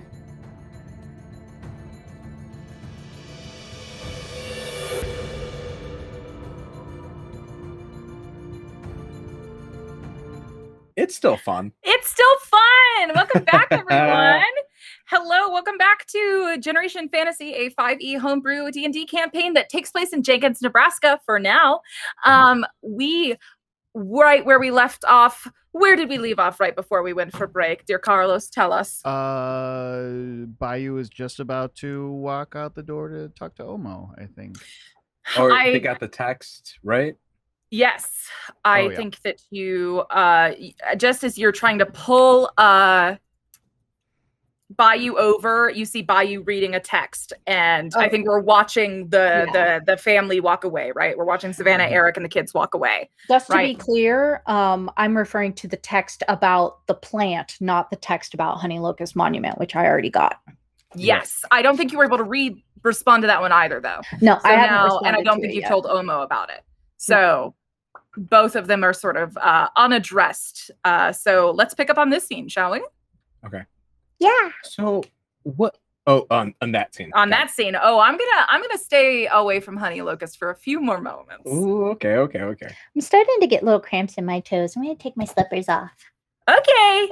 Sorry. Drink more water, kids. So is Bayou outside? Yep. Yep. You're both outside. The trailer's empty. Okay, so Omo is just trying to like compose himself so he doesn't come off as losing his mind or As a vigilante. because that's how people treat him with his paranoia. So he is just like, but also again, it is reading like he's a paranoid person trying to keep it together. So you believe him. This tin hat has a reason. We all know that. So makes you look like an off-brand Hershey's Kiss, but I'm sure it's worth it. Okay, hear me out. Bayou sits down on the steps immediately. This is going to take a while. I don't think, and I think other people feel this too, that he being Eric, you know, great kid, love him, is a good person, and I don't know if he can be trusted, and he's starting to like really rev himself up. He can be trusted with the lives of your siblings right now, because he knows about magic and stuff, and also he tried to listen in on your conversation, which is totally messed up. But yeah, I just wanted to gauge how you are feeling about this situation, because I Pulls out another cigarette, lights I respect input. So yeah, how are you feeling about this? Well, told Savannah everything. Okay, and how did they take it? Did they take it like they knew about magic? Like maybe their new boyfriend was talking about magic or something? No, she took it good, but not that good. But I figure Eric definitely knows something about magic. He didn't seem surprised when you teleported out of the middle of my house. Good. I'm glad you saw that too. That's really interesting. Okay. But he also didn't do anything about it. Hasn't. Hear me out. Every person related to this magic stuff has attacked us on sight. And he didn't. Yeah. That's suspicious though, right? It's different. I think Eric has a reason for being Eric with a GED. But whatever that reason is, it's not to murder my siblings in their sleep, which he could have done last night. Yeah. Or attack us, which he could have done this morning. Yeah. That's true. But let's say his goal was to kidnap your siblings. Why didn't he do it last night when I wasn't home? Maybe he wanted us to know, or our permission, or I don't know. Don't you just want to like punch his face in like real hard? Almo, there aren't a lot of people I've ever wanted to punch. There aren't, or there are? No, not a lot. Kent somewhere feels a chill go up his spine. Maybe one. I will concede that he's weird. And I will concede that he knows a lot more about magic than we do. But right now I'm putting him in the same camp as Margot and Zelda until he proves otherwise. Okay. He did talk about one of us being a leader. Okay, but that's it. I'm done. You're not going to hear me complain about Kaya. Anything more. No. Kaya, for sure. Yeah, maybe. Kaya. I think I was on the list too, but hey, I'm not bringing it up. I'm not going to talk about it anymore. It's done. Also, that move was illegal. If he did that in the ring, it would not count. He would be disqualified right away. I'm just saying, but I'm done. What? No. Come back to that. Which ring? The ring. The fighting. The fighting ring? Which fighting ring? Like wrestling? The jiu-jitsu. No. Brazilian jiu-jitsu. Capoeira. The WWE. No, the UFKFC. The UFC. That one. Oh yeah, the Gravy Cup. That's an illegal. That's banned, and what he did is banned in several states. Oh, yeah. Probably not this one though. Maybe. Probably not. You have some marinara on your jawline. I'm just saying. Other side. Magic Boy made the list, and he's going to start writing Magic Boy on his cast. All right. Bayou just like puts their shoes on and goes ahead and checks the text. All right. Kaya, will you read to me the text you sent, dear Bayou? Oh God. What did I send? I sent Did you just forward the message from Chase? Yes, I did. I copy and pasted the message from Chase. Okay, then and then tested like what the WTF? What does this mean? Followed by what the fuck. All right, I love that. Okay, so Bayou, your message, it says from Kaya, forward from Eric, not Eric, LOL, from Chase. Hey Kaya, excited to turn in our chemistry paper tomorrow. You know that you wouldn't know that, you don't go to school. I just need you to have this section on Elex aquifolium. Sunny and I are on a field trip to the planetarium. It's out of this world. So And TK, Kaya TK says, knows, like, yeah. What the fuck? Is that text somewhere? I can put it on screen. It is not anywhere. Let me make it for us real quick. Here, I think I'll follow it up I'll with, at like- least put the Just drop it in the Discord. I'll just copy and paste it into the overlay. Here we go. I was gonna make a cell phone graphic. Oh, okay. You could do that too. Oh yeah, I Really? did also say ask In the middle of DMing? Yes, in wanna the do middle that? of DMing. Welcome to having ADHD. So yeah, that's the message you've received. That so now I think it's safe to say, Omo looking over Bayou's shoulder as Bayou reads this. No, because Omo is trying to act holier than thou. And the last thing he wants to be is a snoop like that stupid Eric guy. Mhm. Right. He's a Why dirty the fact that he got into this adventure by snooping? Right. But snooping for justice. This is Snooping different. for justice. That's what it is. You're This right. guy's Uh-huh. a bad news He's bears. snooping for evil. Yeah. I almost said snooping for Christ. Sorry. Snooping for Christ. Um, I snoop for the Lord. so I this is the snoop message for the you see, Bayou. lion. That's the message you see. Where? Where is The it? text message. Oh, I apologize.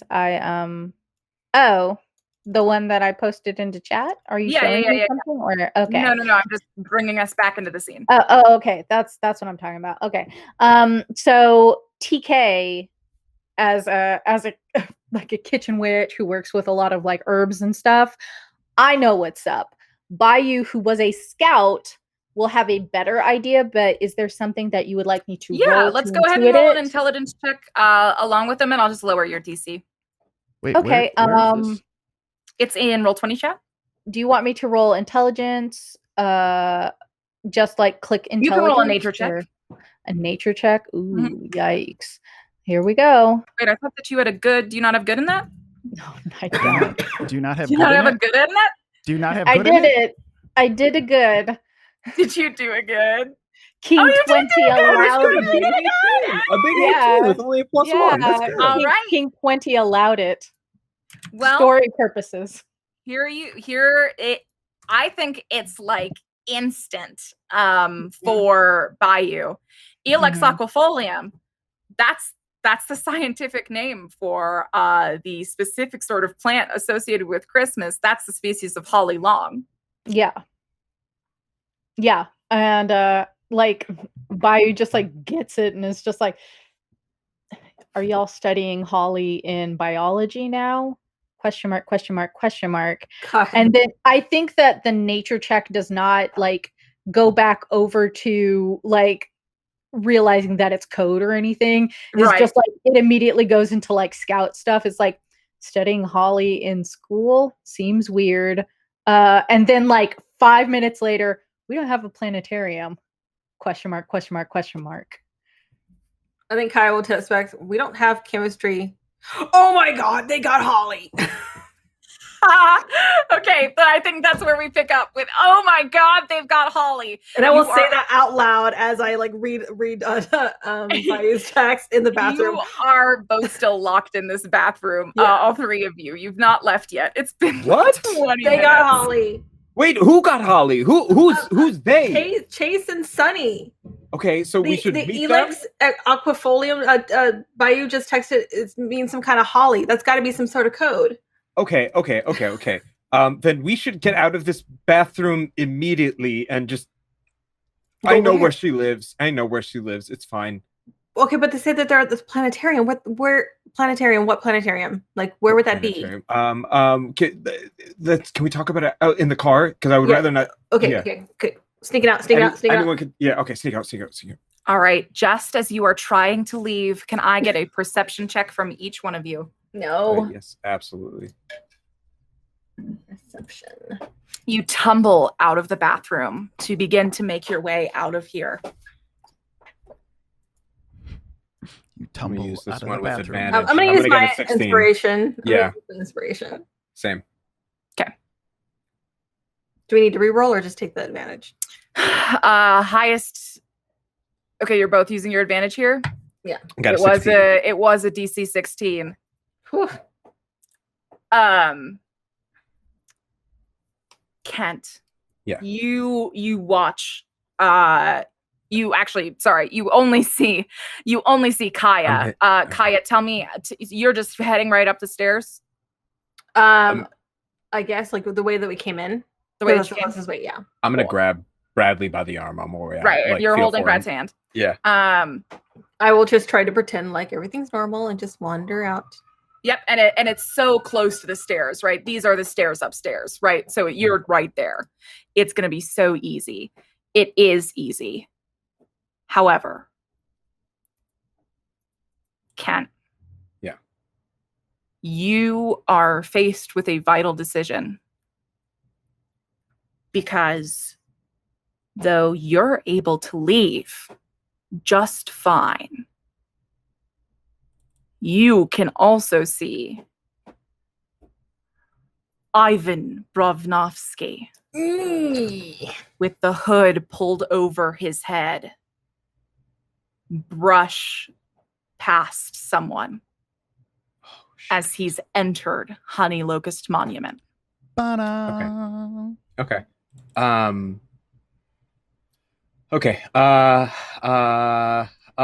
Crap.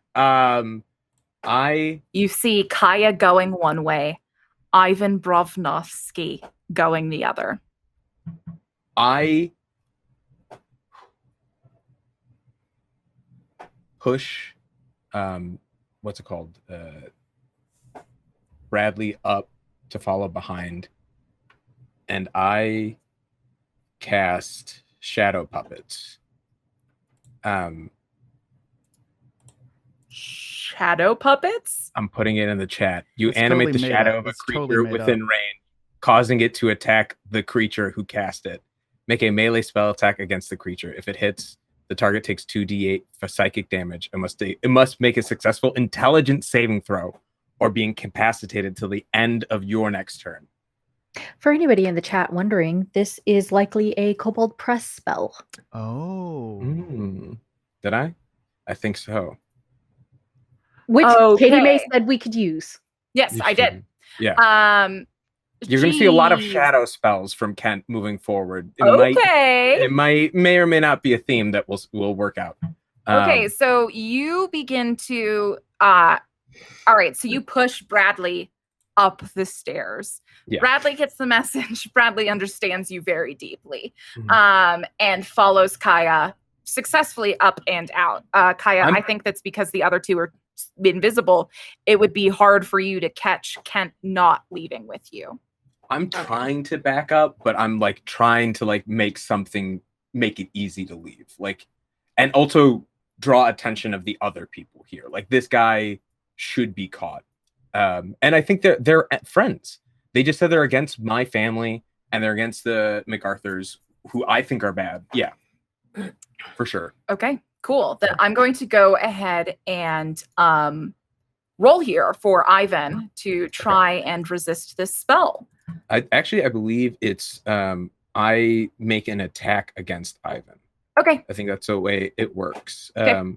If it hits, a spell attack, a melee spell attack. So my spell attack is DC 14. +6. Okay, so I got a +6. So I'll roll a d20 +6. Okay. 4 + 6, 10.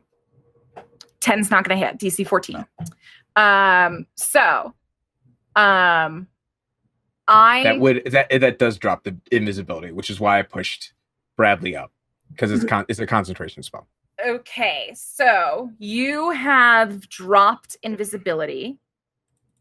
You are at the top of the stair. You are at the bottom of the stairs about to begin to crawl your way up. Mm-hmm. You sick this attack on Ivan Brovnovsky. I think that Zelda is not in sight of you all right now. Yeah. I think that you see Margot Day having giving someone sparring advice, and then you see most of the other people are over here having breakfast, as was assigned, and so that's what you see most people doing here. Mm-hmm. And I'm going to give him a Constitution saving throw to see if he can tell that he's been the subject of magical attack. Well, let's roll this, and then I can describe what my payout. Yeah. 3. So okay. with a 3, narrate for me. Ivan probably doesn't even notice, huh? Yeah, I think it Kent doesn't even realize it until he sees the. Do I have advantage on attack from being invisible? Oh, you do have advantage on attack from being invisible. Okay. Wait, do you have advantage on magical attacks for being invisible, or only melee attacks for being invisible? It is technically it's a melee attack using my magic. Okay, then go for it. Let's do it. Okay. And I did use my inspiration earlier to roll with advantage on my perception. So for chat who's wondering, just to see. Oh, that's a 16.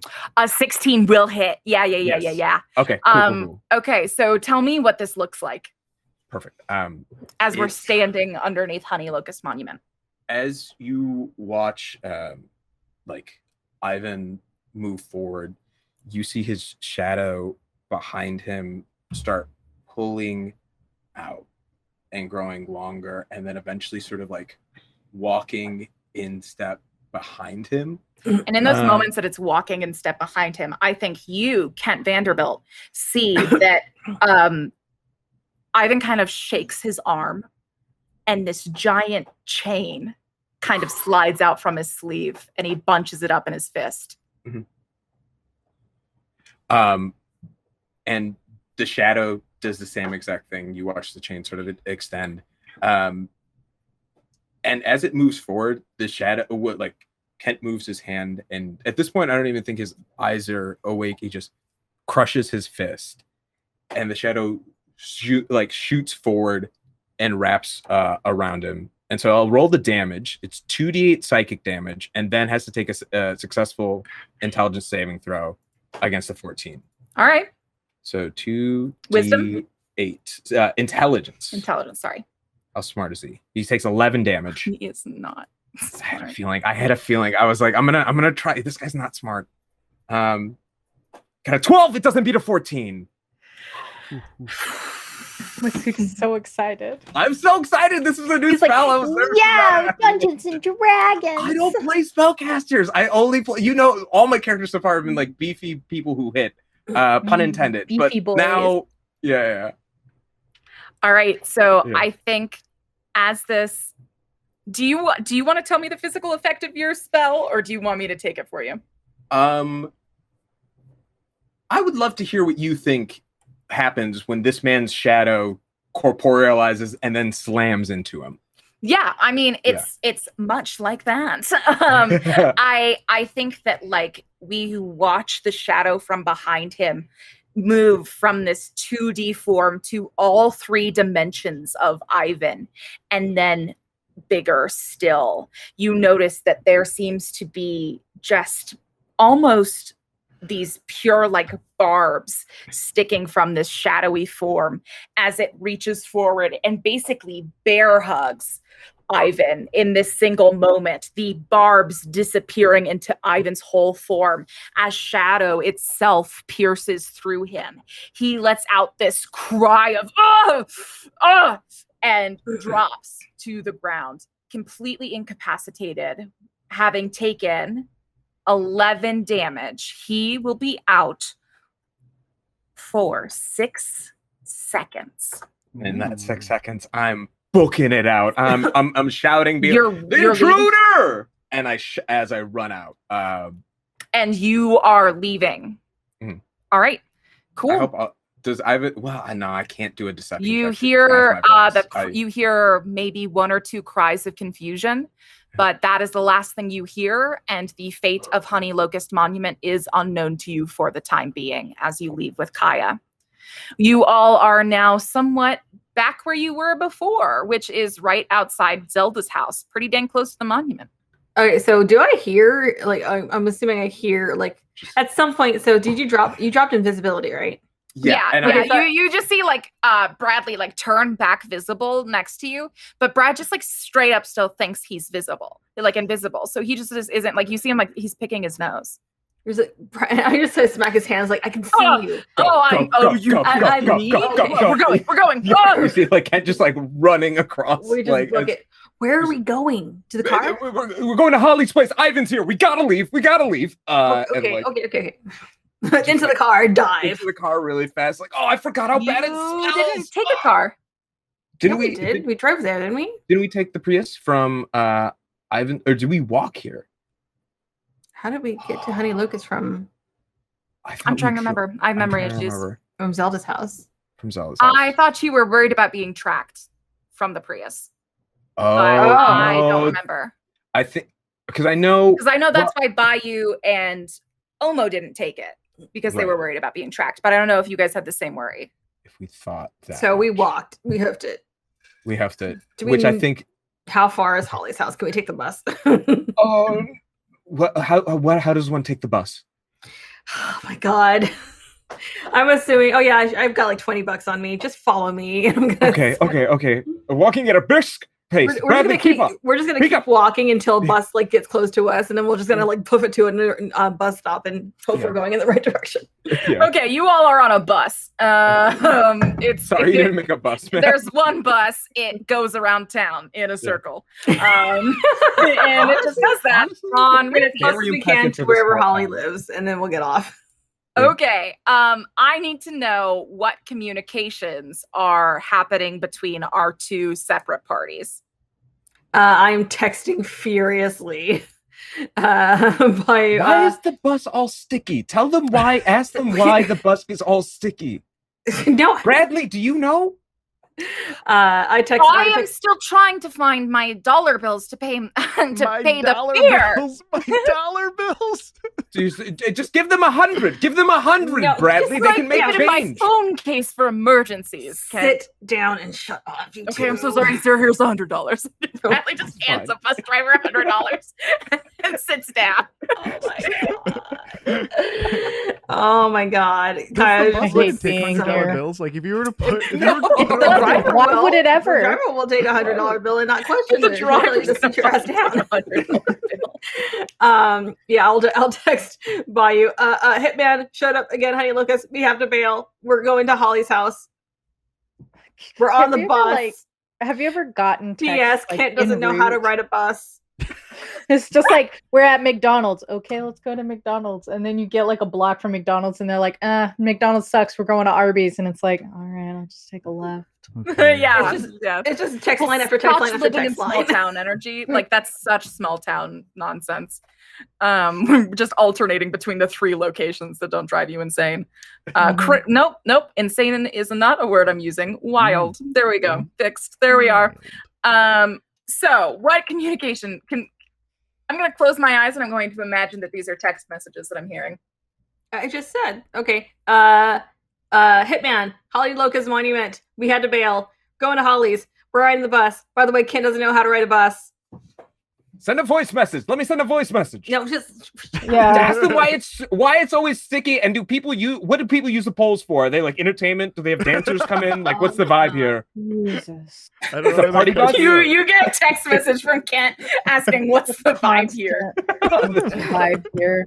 It's just like, how do I bus? And it's just like, yeah. It's not a lot of space to get down. Did we tell them what we found in Honey Locust? We should. Then I'm gonna do that now. Should. Okay, here's the. I'll do another line. Here's the story, and then I'm gonna do a big ass text block. Oh my god! Here is the novel. Here it is. Just by like squinting at their phone and then like holding it up, and it's just like the screen's like 2 inches tall. I just gotta scroll. Don't care. Can't pinch it. Got a flip phone. Oh my god. We're the the pores and the and the paranoid. So we're just like sitting here, like one person's getting text messages on their pager and the other person's getting like on their flip phone. It's just like, why is this happening to me? It actually comes in parts because you still receive texts in like. It's like 1/10. Yeah. 1/36. If there are emojis, they're squares because I'm not going to get those emojis. It was just like what a great post. Looking at the face, just like, all right. Okay, so there's gun runners under Honey Locust Monument. Somebody's going to war. Margot's there. Zelda's there. Oh, I guess. Are you saying this? Yeah, I'm telling to Omo. Okay. Yeah. I'm just giving Omo like the highlights. Yeah, there's like a revolution against the Vanderbilt. Start a war. Yeah, they're starting a war with the Vanderbilt. So I guess Zelda's not so bad. That's nice. Points for Zelda. That's fun. The Hitman showed up. I don't know about there's something about a shadow sphere. I don't know. Shadow sphere? Yeah, they're on the bus. Ken doesn't know how to ride the bus. Of course, Ken doesn't know. Ken doesn't even. Yeah, he probably thought it was like a limousine or something. Yeah, he's asking about strippers. Did he ask about the vibe? Yeah, he asked about the vibe. Of course he did. Bradley paid the bus driver with $100. Fucking. I mean, Jesus. Okay. Let's see. Oh, they're going to Holly's. Okay. Why Holly's? Holly's been kidnapped. Holly's been kidnapped? What? I don't know. I think they think that Holly's been kidnapped. We haven't really seen her for a few days, and that's what that secret text message was that we talked about earlier. How did you guys? Does Omo understand how they got that message? Like, I think we might have explained that. Like, copy Chase pasted the Chase message. Yeah, Chase sent it. Chase got the scoop before Omo. Yeah, he did like some research and stuff like that, and he was able to crack the case. Ooh. Now Bayou's just being mean. Cases don't get cracked. First of all, they get solved. Well, it's not solved yet. I mean, I'm sure that's exactly what I'm saying. I'm sure Chase is on it, though. I'm sure Chase can handle it. Stumbled upon a clue accidentally, maybe. Well, do you want to go to Holly's house and prove him wrong?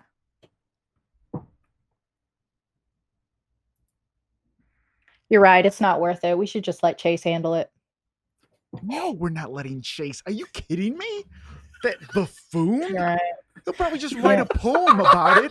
And then they're going to find the poor girl like in a lake somewhere because he was too busy dilly-dallying. Are you kidding? Holly Lamb, he's putting on his backpack. Holly Lamb needs us now.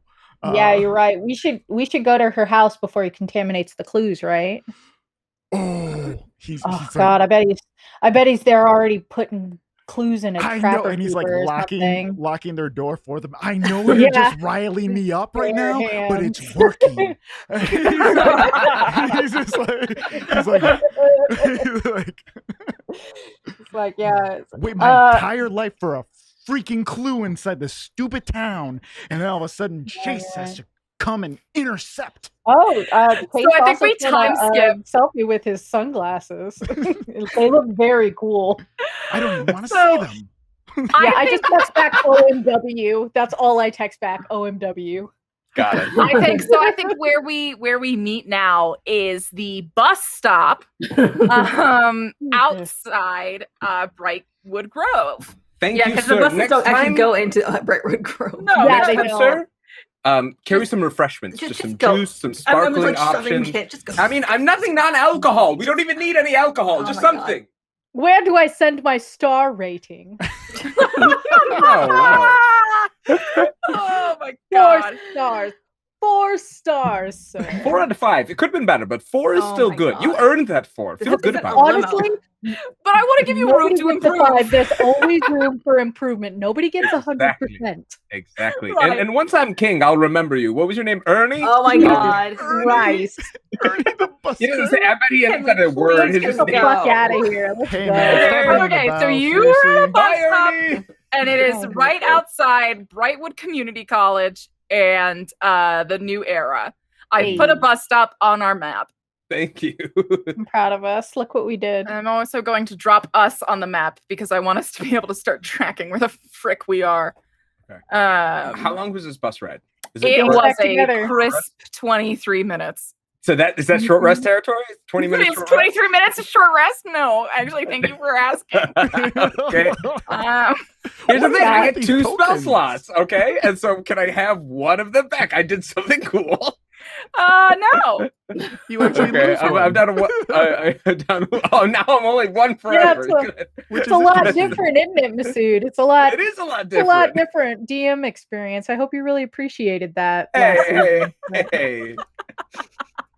Yeah, you should have appreciated TK while you had them.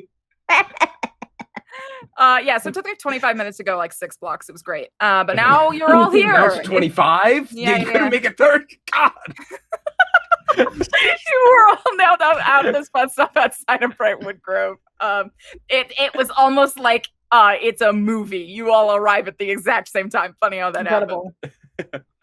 Yeah, like we get off the bus and you guys spot us getting off the bus and like, you hear Kent before you see him. Guys, you hear Bradley really being like, very small honestly, town. like, the way that you can drive this whole thing and not hit any other cars. How do you not hit every other car on the road? It was very impressive. You've got to hope you've got some junk in your trunk, Eugene. You know what I'm saying? This is like a tank, right, dude? Eugene? I just immediately start waving at Payu and Omo and just go over to them. No. We're going to spend 5 more minutes getting off the bus. Please, God. No, Kaya, don't. No, Omo, don't. No, I pull him off. Yeah. You get control of your friend. All right. Sometimes. Oh, you're right. I have to add Bradley to the map. LOL. Yeah. Bradley, you're the 5th essential. Yeah. The 5th essential. You know, the 5th beetle. Hell yeah. Brad. Man, so excited that we brought Brad on this trip. That was your choice, Katie Mae. You could have left at any time. Bradley doesn't know what you literally destroyed his phone. We just leave and told him your parents are evil. Why is he following us at this point? He's literally his best friend in the whole world. Let's leave him somewhere. now. He's probably bad. Like, listen, Serena's a buzzkill. Leave her at the Target. Hold on. My wife is not the same as some 17-year-old's best friend. Listen, you don't call Serena a king, do you? Do you? Checkmate. Kings support kings. Kings support kings, but you don't support your wife. That's what I just heard. 18-year-old. They're 18 years old and just douchebags. That's not the same as the commitment I have to my wife for as long as we live. Hey, Carlos, it's Saturday and it's for the boys, okay? It's for the boys. I'm just gonna leave. I'm gonna just get into the Prius or into what car is it? The Prius is No, it's Bradley's car. Whose car do they have? We don't have any cars. No cars are on the agenda. They took the tunnels. That's where they took it. Okay, yeah, we took the tunnels. Or they walked here somewhere. That's yeah. Right. All right. Yeah, the Prius is at Zelda's apartment. And now there are 5 teens in front of a bus stop, and we begin our scene. Okay, on track. Omo, do you want to take the lead to Holly's place? You know how to navigate Brightwood better than most of us. Oh, I don't know if that's a good idea. Didn't they have a What? No. Bayou is still under the impression that you two were dating and broke up, according to what Savannah has told them. Oh. That's why you don't like being around Holly. And that's what Bayou literally believes, just because of gossip from high school. Oh, yeah. I don't think Holly's ever registered for Omo as like she really is like part of the background until she isn't, and then she goes back to being in the background. Yeah, it's kind of like an empty Mountain Dew can. Holly lives like down the block from me, right? Yeah. She lives in the she lives in the cul-de-sac on the next street. Yeah, the next street. Okay, yeah. Then like if we grew up together, like she was always at my birthday party, probably like she was always just like around the house. You could actually see her trampoline from your backyard. That's a weird fact, but okay. Well, that was like one of the things I used to be able to do as a kid. I'd be able to like see my friend's trampoline from a few doors down, like on my back porch. Yeah. Because all of the layouts are the same, so the houses are backyard to backyard, and then there's like maybe a fence between them. Mm-hmm. Sorry, that says like backyard trampoline isn't a friendship that I know. Like, tap into. I'm trying to think of. Well, it's like Carlos, you have like one friend who has the trampoline. Yeah. I honestly think that like I am giving myself away because you're not from a small town and I am. I am. Are you, Katie Mae? Are you from a smaller town? I live in Chicago now. So different. And Carlos was raised in Chicago. We saw your neighborhood. Yeah, you saw my neighborhood on Zillow. Yeah, we did. Wait, Google Maps. I just went through it. I guess I don't. What does that mean to you that your friend has a trampoline? I think okay, so like as a kid, you would want to go like jump on a trampoline, like that's a kid's dream. And so like you would always seeing into their backyard. You would always like look over to see if your friend was jumping on the trampoline because that meant you could go jump on the trampoline with them and hang out. So you'd always like poke your head out the door. It's the same as like if they had a pool. Okay, that makes sense. I was thinking maybe I don't know why I was thinking like having a trampoline made you a better friend or made you like a more desirable people would want to be your friends more desirable because then you could go hang out on the trampoline. Yeah. Where I grew up, if you had a trampoline, you were rich as hell. Yeah. In my neighborhood one summer when I was in middle school, for like 2 days, we played newspaper wars. And so the newspaper came in like a little plastic like sleeve. Yeah. And so what we would do is we would take the newspapers with the plastic sleeves. We would steal them from all of the houses because I just like didn't I thought know that they were all ads. Yeah. And so this sounds like a game. Okay, I know this one. And so then what we would do is we would like, but it would be like, how many newspapers could you get? Because then what we would do is we would have newspaper duels and we would just like fucking hit each other with this is a very different game than I played. Until the plastic broke. Until the plastic and then like if your plastic broke, you were the loser of the duel. And so like we played like a full political news. I like recruited a bunch of the younger kids to my side by giving them slices of American cheese. What is American cheese? This is good investment. I like it. You have to feed your troops. No, you have to feed your troops. Yeah. And so that's so I have to bring some of this like I lived in Colorado, which is so close to Nebraska vibes. I have a grandmother from Nebraska, so I guess you could call this my heritage. I've never heard of that. Oh my God. So I just want to tell you what I used to do with the newspapers. I did have a neighbor who had a pool in her backyard, but she had put a privacy fence up around it, like a latticed fence. And so what we would do with the newspapers and also tube socks filled with rocks and sometimes plums and sometimes crab apples is we could see who could get a really good arc and throw it over the privacy fence into the pool. Yeah. How old were you guys? How old was I? I don't know. Probably like 6. I remember one. Okay, time, that's understandable. We also had crab apple roll. We're discussing this on the way to Holly Lamb's house. Thank you, Solani. Thank you. Apartment kids, and we had a crab apple tree in our yard, so we would charge people for the crab apples when they would throw them at each other. We charge a quarter for each one. Yeah, make a profit. We obviously picked all of ours first. Right.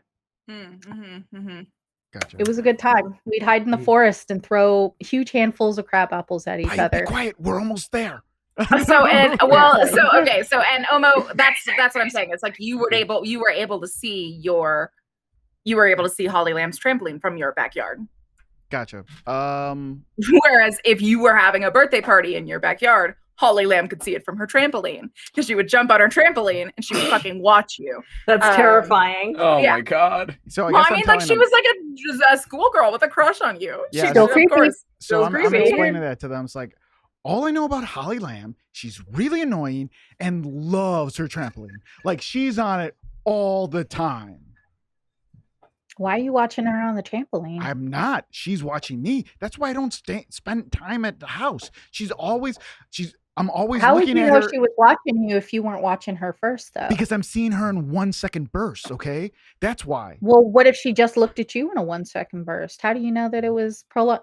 Bayou is This area soaking Just it fucking up. with Omo. because this area is my area, and like Oh, no your one area. owns this. And he points to the sky. This here is community. You cannot Okay. abuse it. Okay. Okay, but she's jumping in the community space. Then doesn't she get to just look wherever she wants? You broke Omo.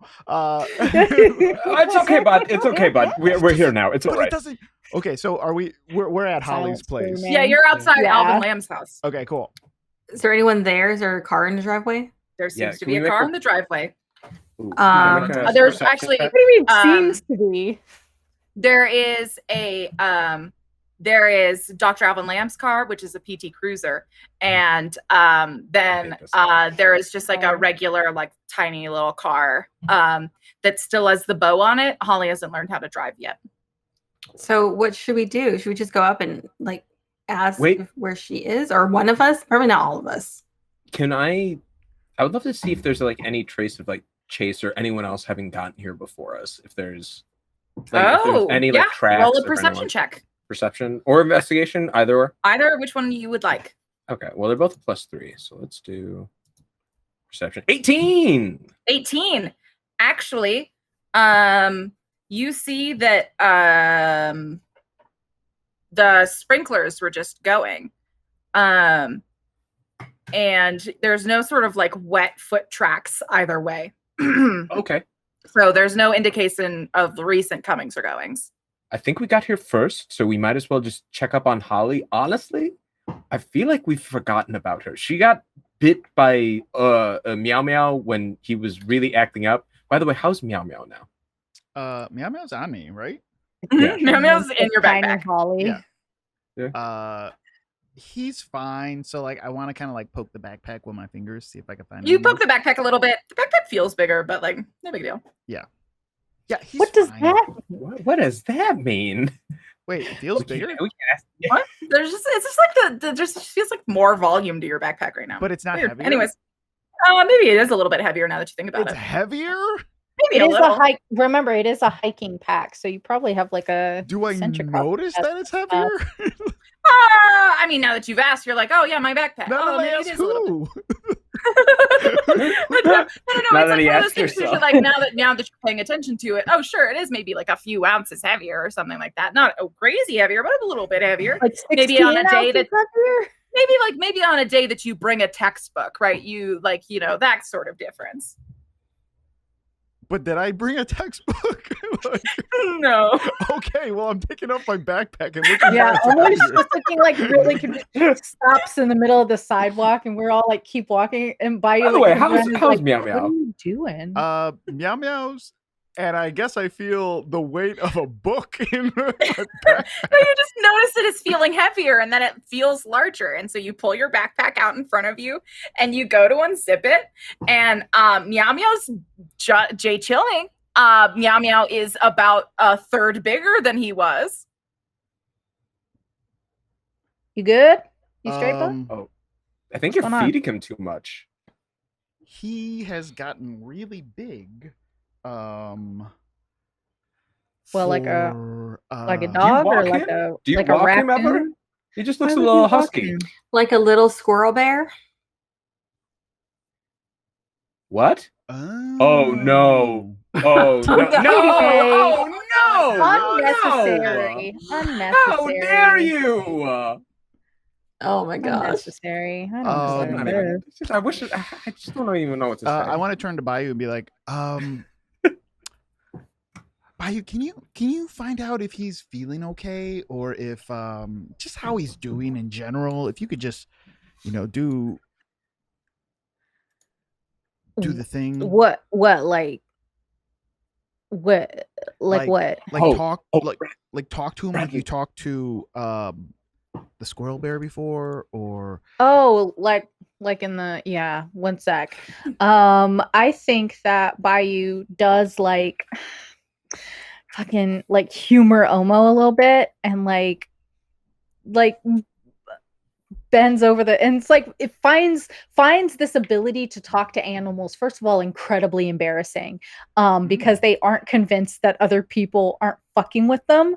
And it's just like looking into the bags, just like, hey buddy, how you doing? Actually, Bayou doesn't cast Speak with Animals because they're not 100% like have a handle on their magic. They cast Beast Sense, which allows them, like, they go down and they like touch the top of Meow Meow's head and like trying to like gingerly pet it, but it for the duration of the spell I can use my action to see through the beast's eyes and hear what it hears and continue to do so until I use my action to return to my normal senses. So essentially I like astral project into him. You warg into this? Yeah. Okay. Do you do this on accident? Meow. Yes, it is on accident. So you cast this and you notice that Bayou's eyes roll into the back of their head. Yeah. And then all of a sudden Meow Meow's eyes glow an even deeper, like radiant green. Okay, Bradley, they can usually just talk to the animals, but now this is new. Yeah, my body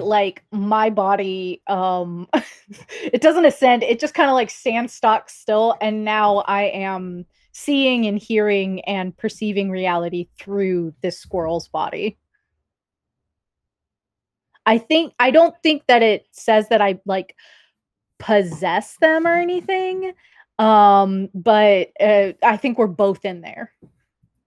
And I'm just like looking around and suddenly I'm like at the bottom of the bag. I'm just like, this is not right.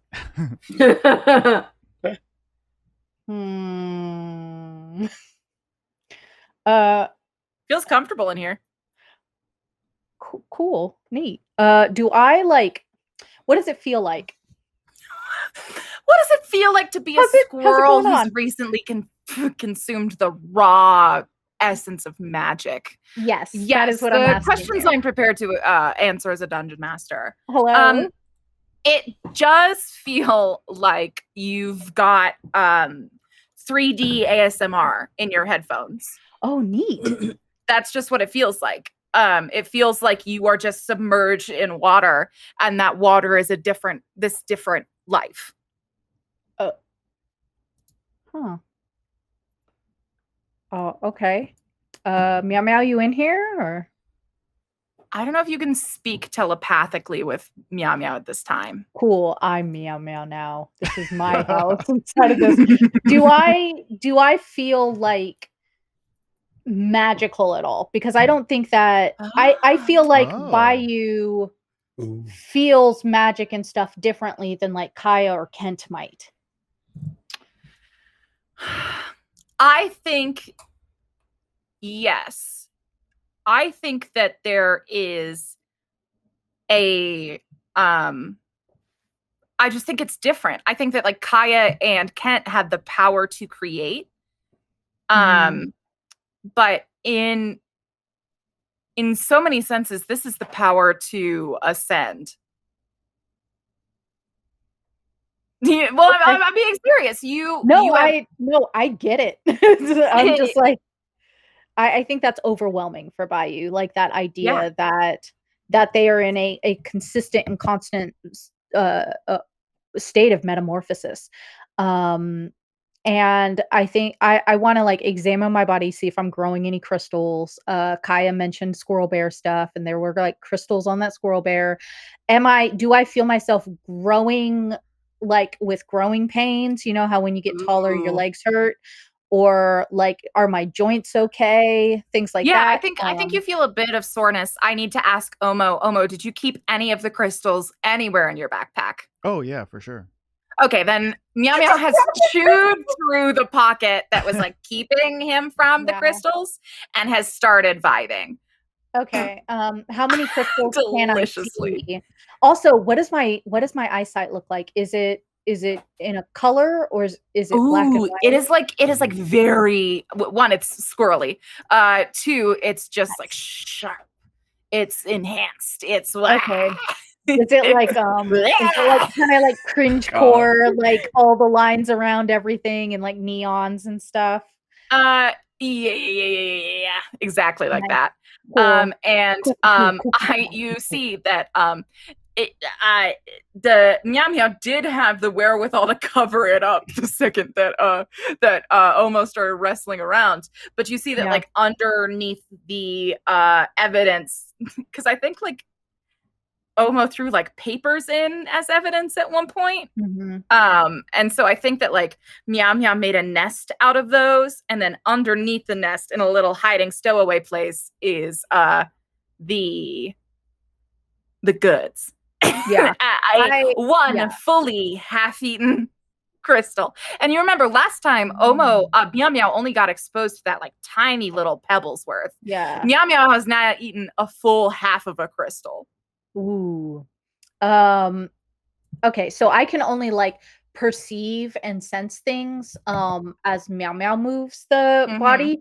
So I cannot touch things or move things or anything like that. I'll snap back. Okay, and then you snap back. You are no longer Meow Meow. Yeah, I think that Bayou immediately collapses. Who catches them? Yeah. Kyle will try. I think everyone will. I'll kind of also try. It's just I like, think trying to stand up after your legs. You've been like sitting cross-legged for like 6 hours. You stand up and you're like, oh, my legs don't work. Goodbye. I think that vertigo. Kaya and Kent catch you in perfect synchronicity together. Oh, you okay? You're right. Yeah, it takes a second for Bayou to come back and is like, Bayou, you can't keep, or Omo, you can't keep the crystals with that squirrel. He's gonna eat the rest of them. He's already eaten half of one. Ooh. Okay. I'm gonna take it out. Are there any crystals left? There's like two. There's like, I think you took 3, if I recall correctly. So you have 2 full ones and 1 half-eaten one now. Okay, I'm gonna take it and put it in my pocket. All right, you now got glowing crystals in your pocket. I hate to ask this. Not done growing. Does that thing have magic rabies then? Because what is waiting for us inside Holly's house? I mean, didn't you draw the magic out of her wound? I thought so, but what if I didn't get it all? What if I would I'm still new at this. What if I missed something? Kaya's just gonna go walk up to the front door and ring the doorbell. Okay. All Bing, right. bing. In these final moments, what are the last things you do before you are faced with Dr. Alvin Lamb? I'm smartening myself. I'm like putting my clothes nicely. I'm like making sure if I have a lint roller in like my back pocket, I'm using it, like whatever it takes to make me look more presentable in front of him. Yeah, I'm not. Kaya doesn't have anything to do to prep. Just as soon as they hit the doorbell, I'm running around to the back. I figured Omo would want to be visible. Interesting. Okay, Bayou? He's got to get on that trampoline. Bayou is once again very like cognizant of the fact that they are in Brightwood Grove and don't belong here. So they are also kind of like pulling at the clothes and like at least trying to like run a hand through the hair and not look like they need to have the cops called on them immediately. Right. All right. So Omo, please roll me a stealth check as you are trying to sneak. Dun, dun, dun, dun, dun, dun, dun. Ooh, are you kidding me? Natural 1. That wasn't even me, dude. Are you? You fucking live here. All right. You are sneaking around to the back. You are nailing it. And you start crawling over the fence. And just as you hop over it, turning around with a single watering can in his hand, the calm patience the intimidating stare, Dr. Alvin Lamb just kind of turns his head towards you, says, Mo. Well, you are the last guest that I was expecting today. And that is where we're going to end this week's session. What? No. There's still time left. No, we're going to end it here.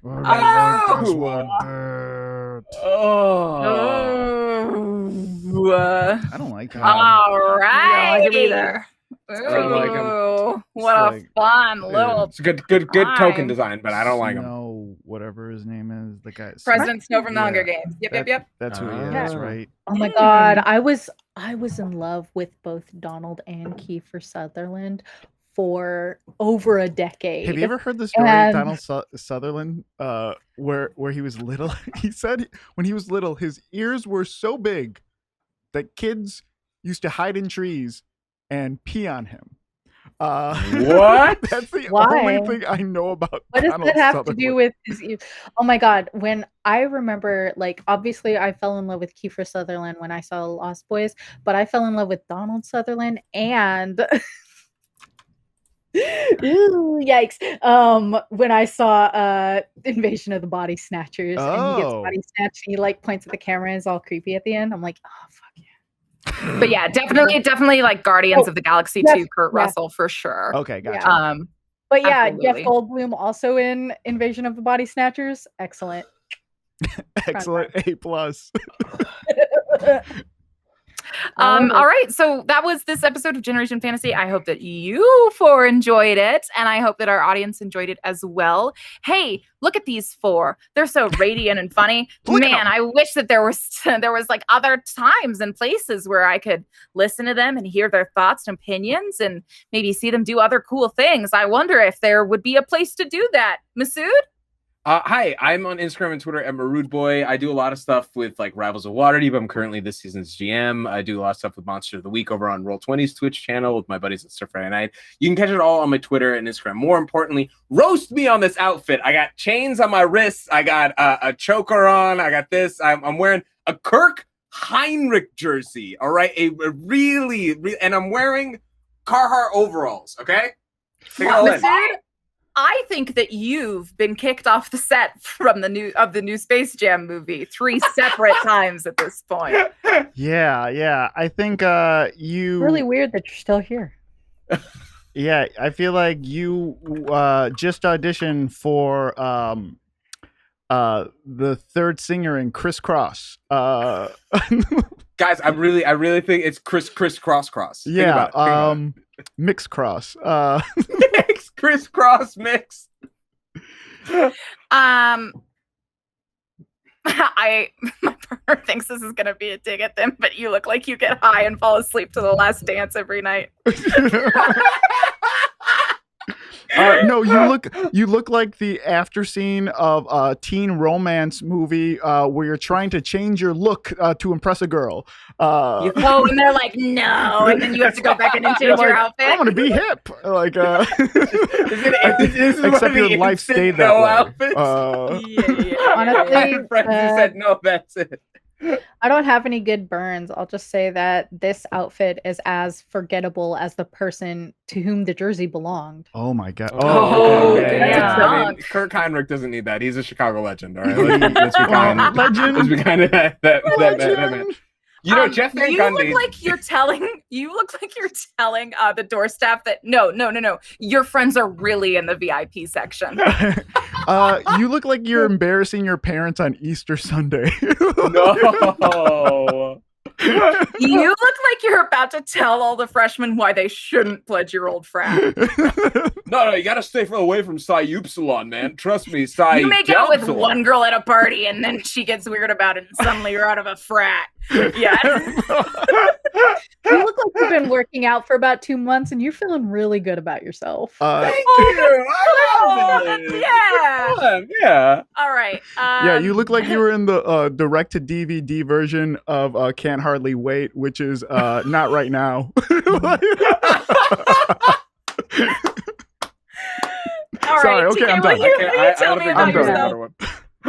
An Australian basketball player finally getting into the China minor league. No. That's the best. I think that's good. That was good. Uh. TK. Girl, you know I'm doing the fucking notes. All right. Hello, it's me. It's TK. I do spooky stories and put them on the internet. If you like spooky stories, you can read them at my website, tkjwrites.com, or you can follow me on Twitter, TK Joins the Fray. Right now, I'm doing these sort of like daily 2-sentence horror story challenges. No reason. I just love engagement and attention, and it's working great for me. Yeah, that's pretty much it. Catch me not this Saturday, I'm visiting in-laws, but most Saturdays I'm playing Spooky Saturday, the slumber party stuff with Katie Mae. We'll see if I do it this week. Probably not. Okay, Solani. Hi, I am at Mistress First on Twitter and Twitch, and this Saturday we should be starting up Plot Hunters again. We'll be starting our 5th season of Plot Hunters, and we're going into the Underdark, so that'll be really, really fun. I miss my players. We haven't played in like over a month, so yeah, we need some more D&D. Hell yeah. That's so exciting. What about you, Carlos? Hey, what's up? My name's Carlos. You can find me on all social media under Carlos Crits. I'm doing something cool, but I can't talk about it for like another month, and it was really cool, and I really want to talk about it now. But follow me on Twitter. You'll probably see me hint at it or something. If you're not on Twitter, just make an account and just follow me. I'm the good one. Hi, I'm the bad one. I'm Katie Mae. I was your DM for the evening, and I hope you freaking liked it. Hey, we're actually canceling the GM prep streams for this. Let me tell you why, though. It is because that starting Friday, starting this week, and for the next 15 weeks, I will be over on Fridays every 8 p.m. EST over on Mermaid Royals Twitch channel, my dear friend Jude, as I am debuting the first ever all-fat, all-queer D&D campaign called Death to Divinity. Yeah. This has been a bucket list item for me for like years, over 5. I've put all my ding dang heart and soul into it. It is also presenting I've been really nervous for a really long time because, people will tell you, like, you can make whatever kind of show you want. Just don't make it about the Feywild. But I am confident. This is my take on the Feywild, and it's freaking great, and you're going to love it. Hell yeah. So Death to Divinity follows the story of a group of all fat, all queer players who descend into what remains of the material plane after it has been overtaken by the wilds. So that's starting this Friday at 8 p.m. EST. Thank you, TK, for posting the links down there. You can go there to check it out. It's going to be really good. And I'm talking about it for a long time just because it really matters to me. Come just, hey, if you are like, why do fat people need a D&D show? Just like, come pay attention to the first episode and you'll understand. So that's my big plug. Come listen to the Death to Divinity. It's going to be rad. Besides that, we're looking to start up Once Upon a Game again. We do have a Twitch channel when we get back to it. Just might as well wait for Psychonauts 2 at this point. So we do that. Our Twitch channel is great. You should follow us over there. You can also follow us at Twitter at Indoor Recess with 3 S's over on Twitter to stay up to date with what's going on with us. We'll be here at the same place next week as we continue to get closer to the season finale. And hey, if you want to learn more about our show or our lore, you can go to generationfantasy.com to look at session notes from our dear TK, as well as all of the world building prep that we did for the campaign, as well as rumors who are made by some of our favorite fans who are actually over in our Discord, which you should join if you'd like to contribute. So that's generationfantasy.com. Check that out. But for now, this has been Indoor Recess Crew. You've been watching Generation Fantasy, and we will see you next week when our adventures in Jenkins, Nebraska will continue. Bye, guys. Bye. Bye.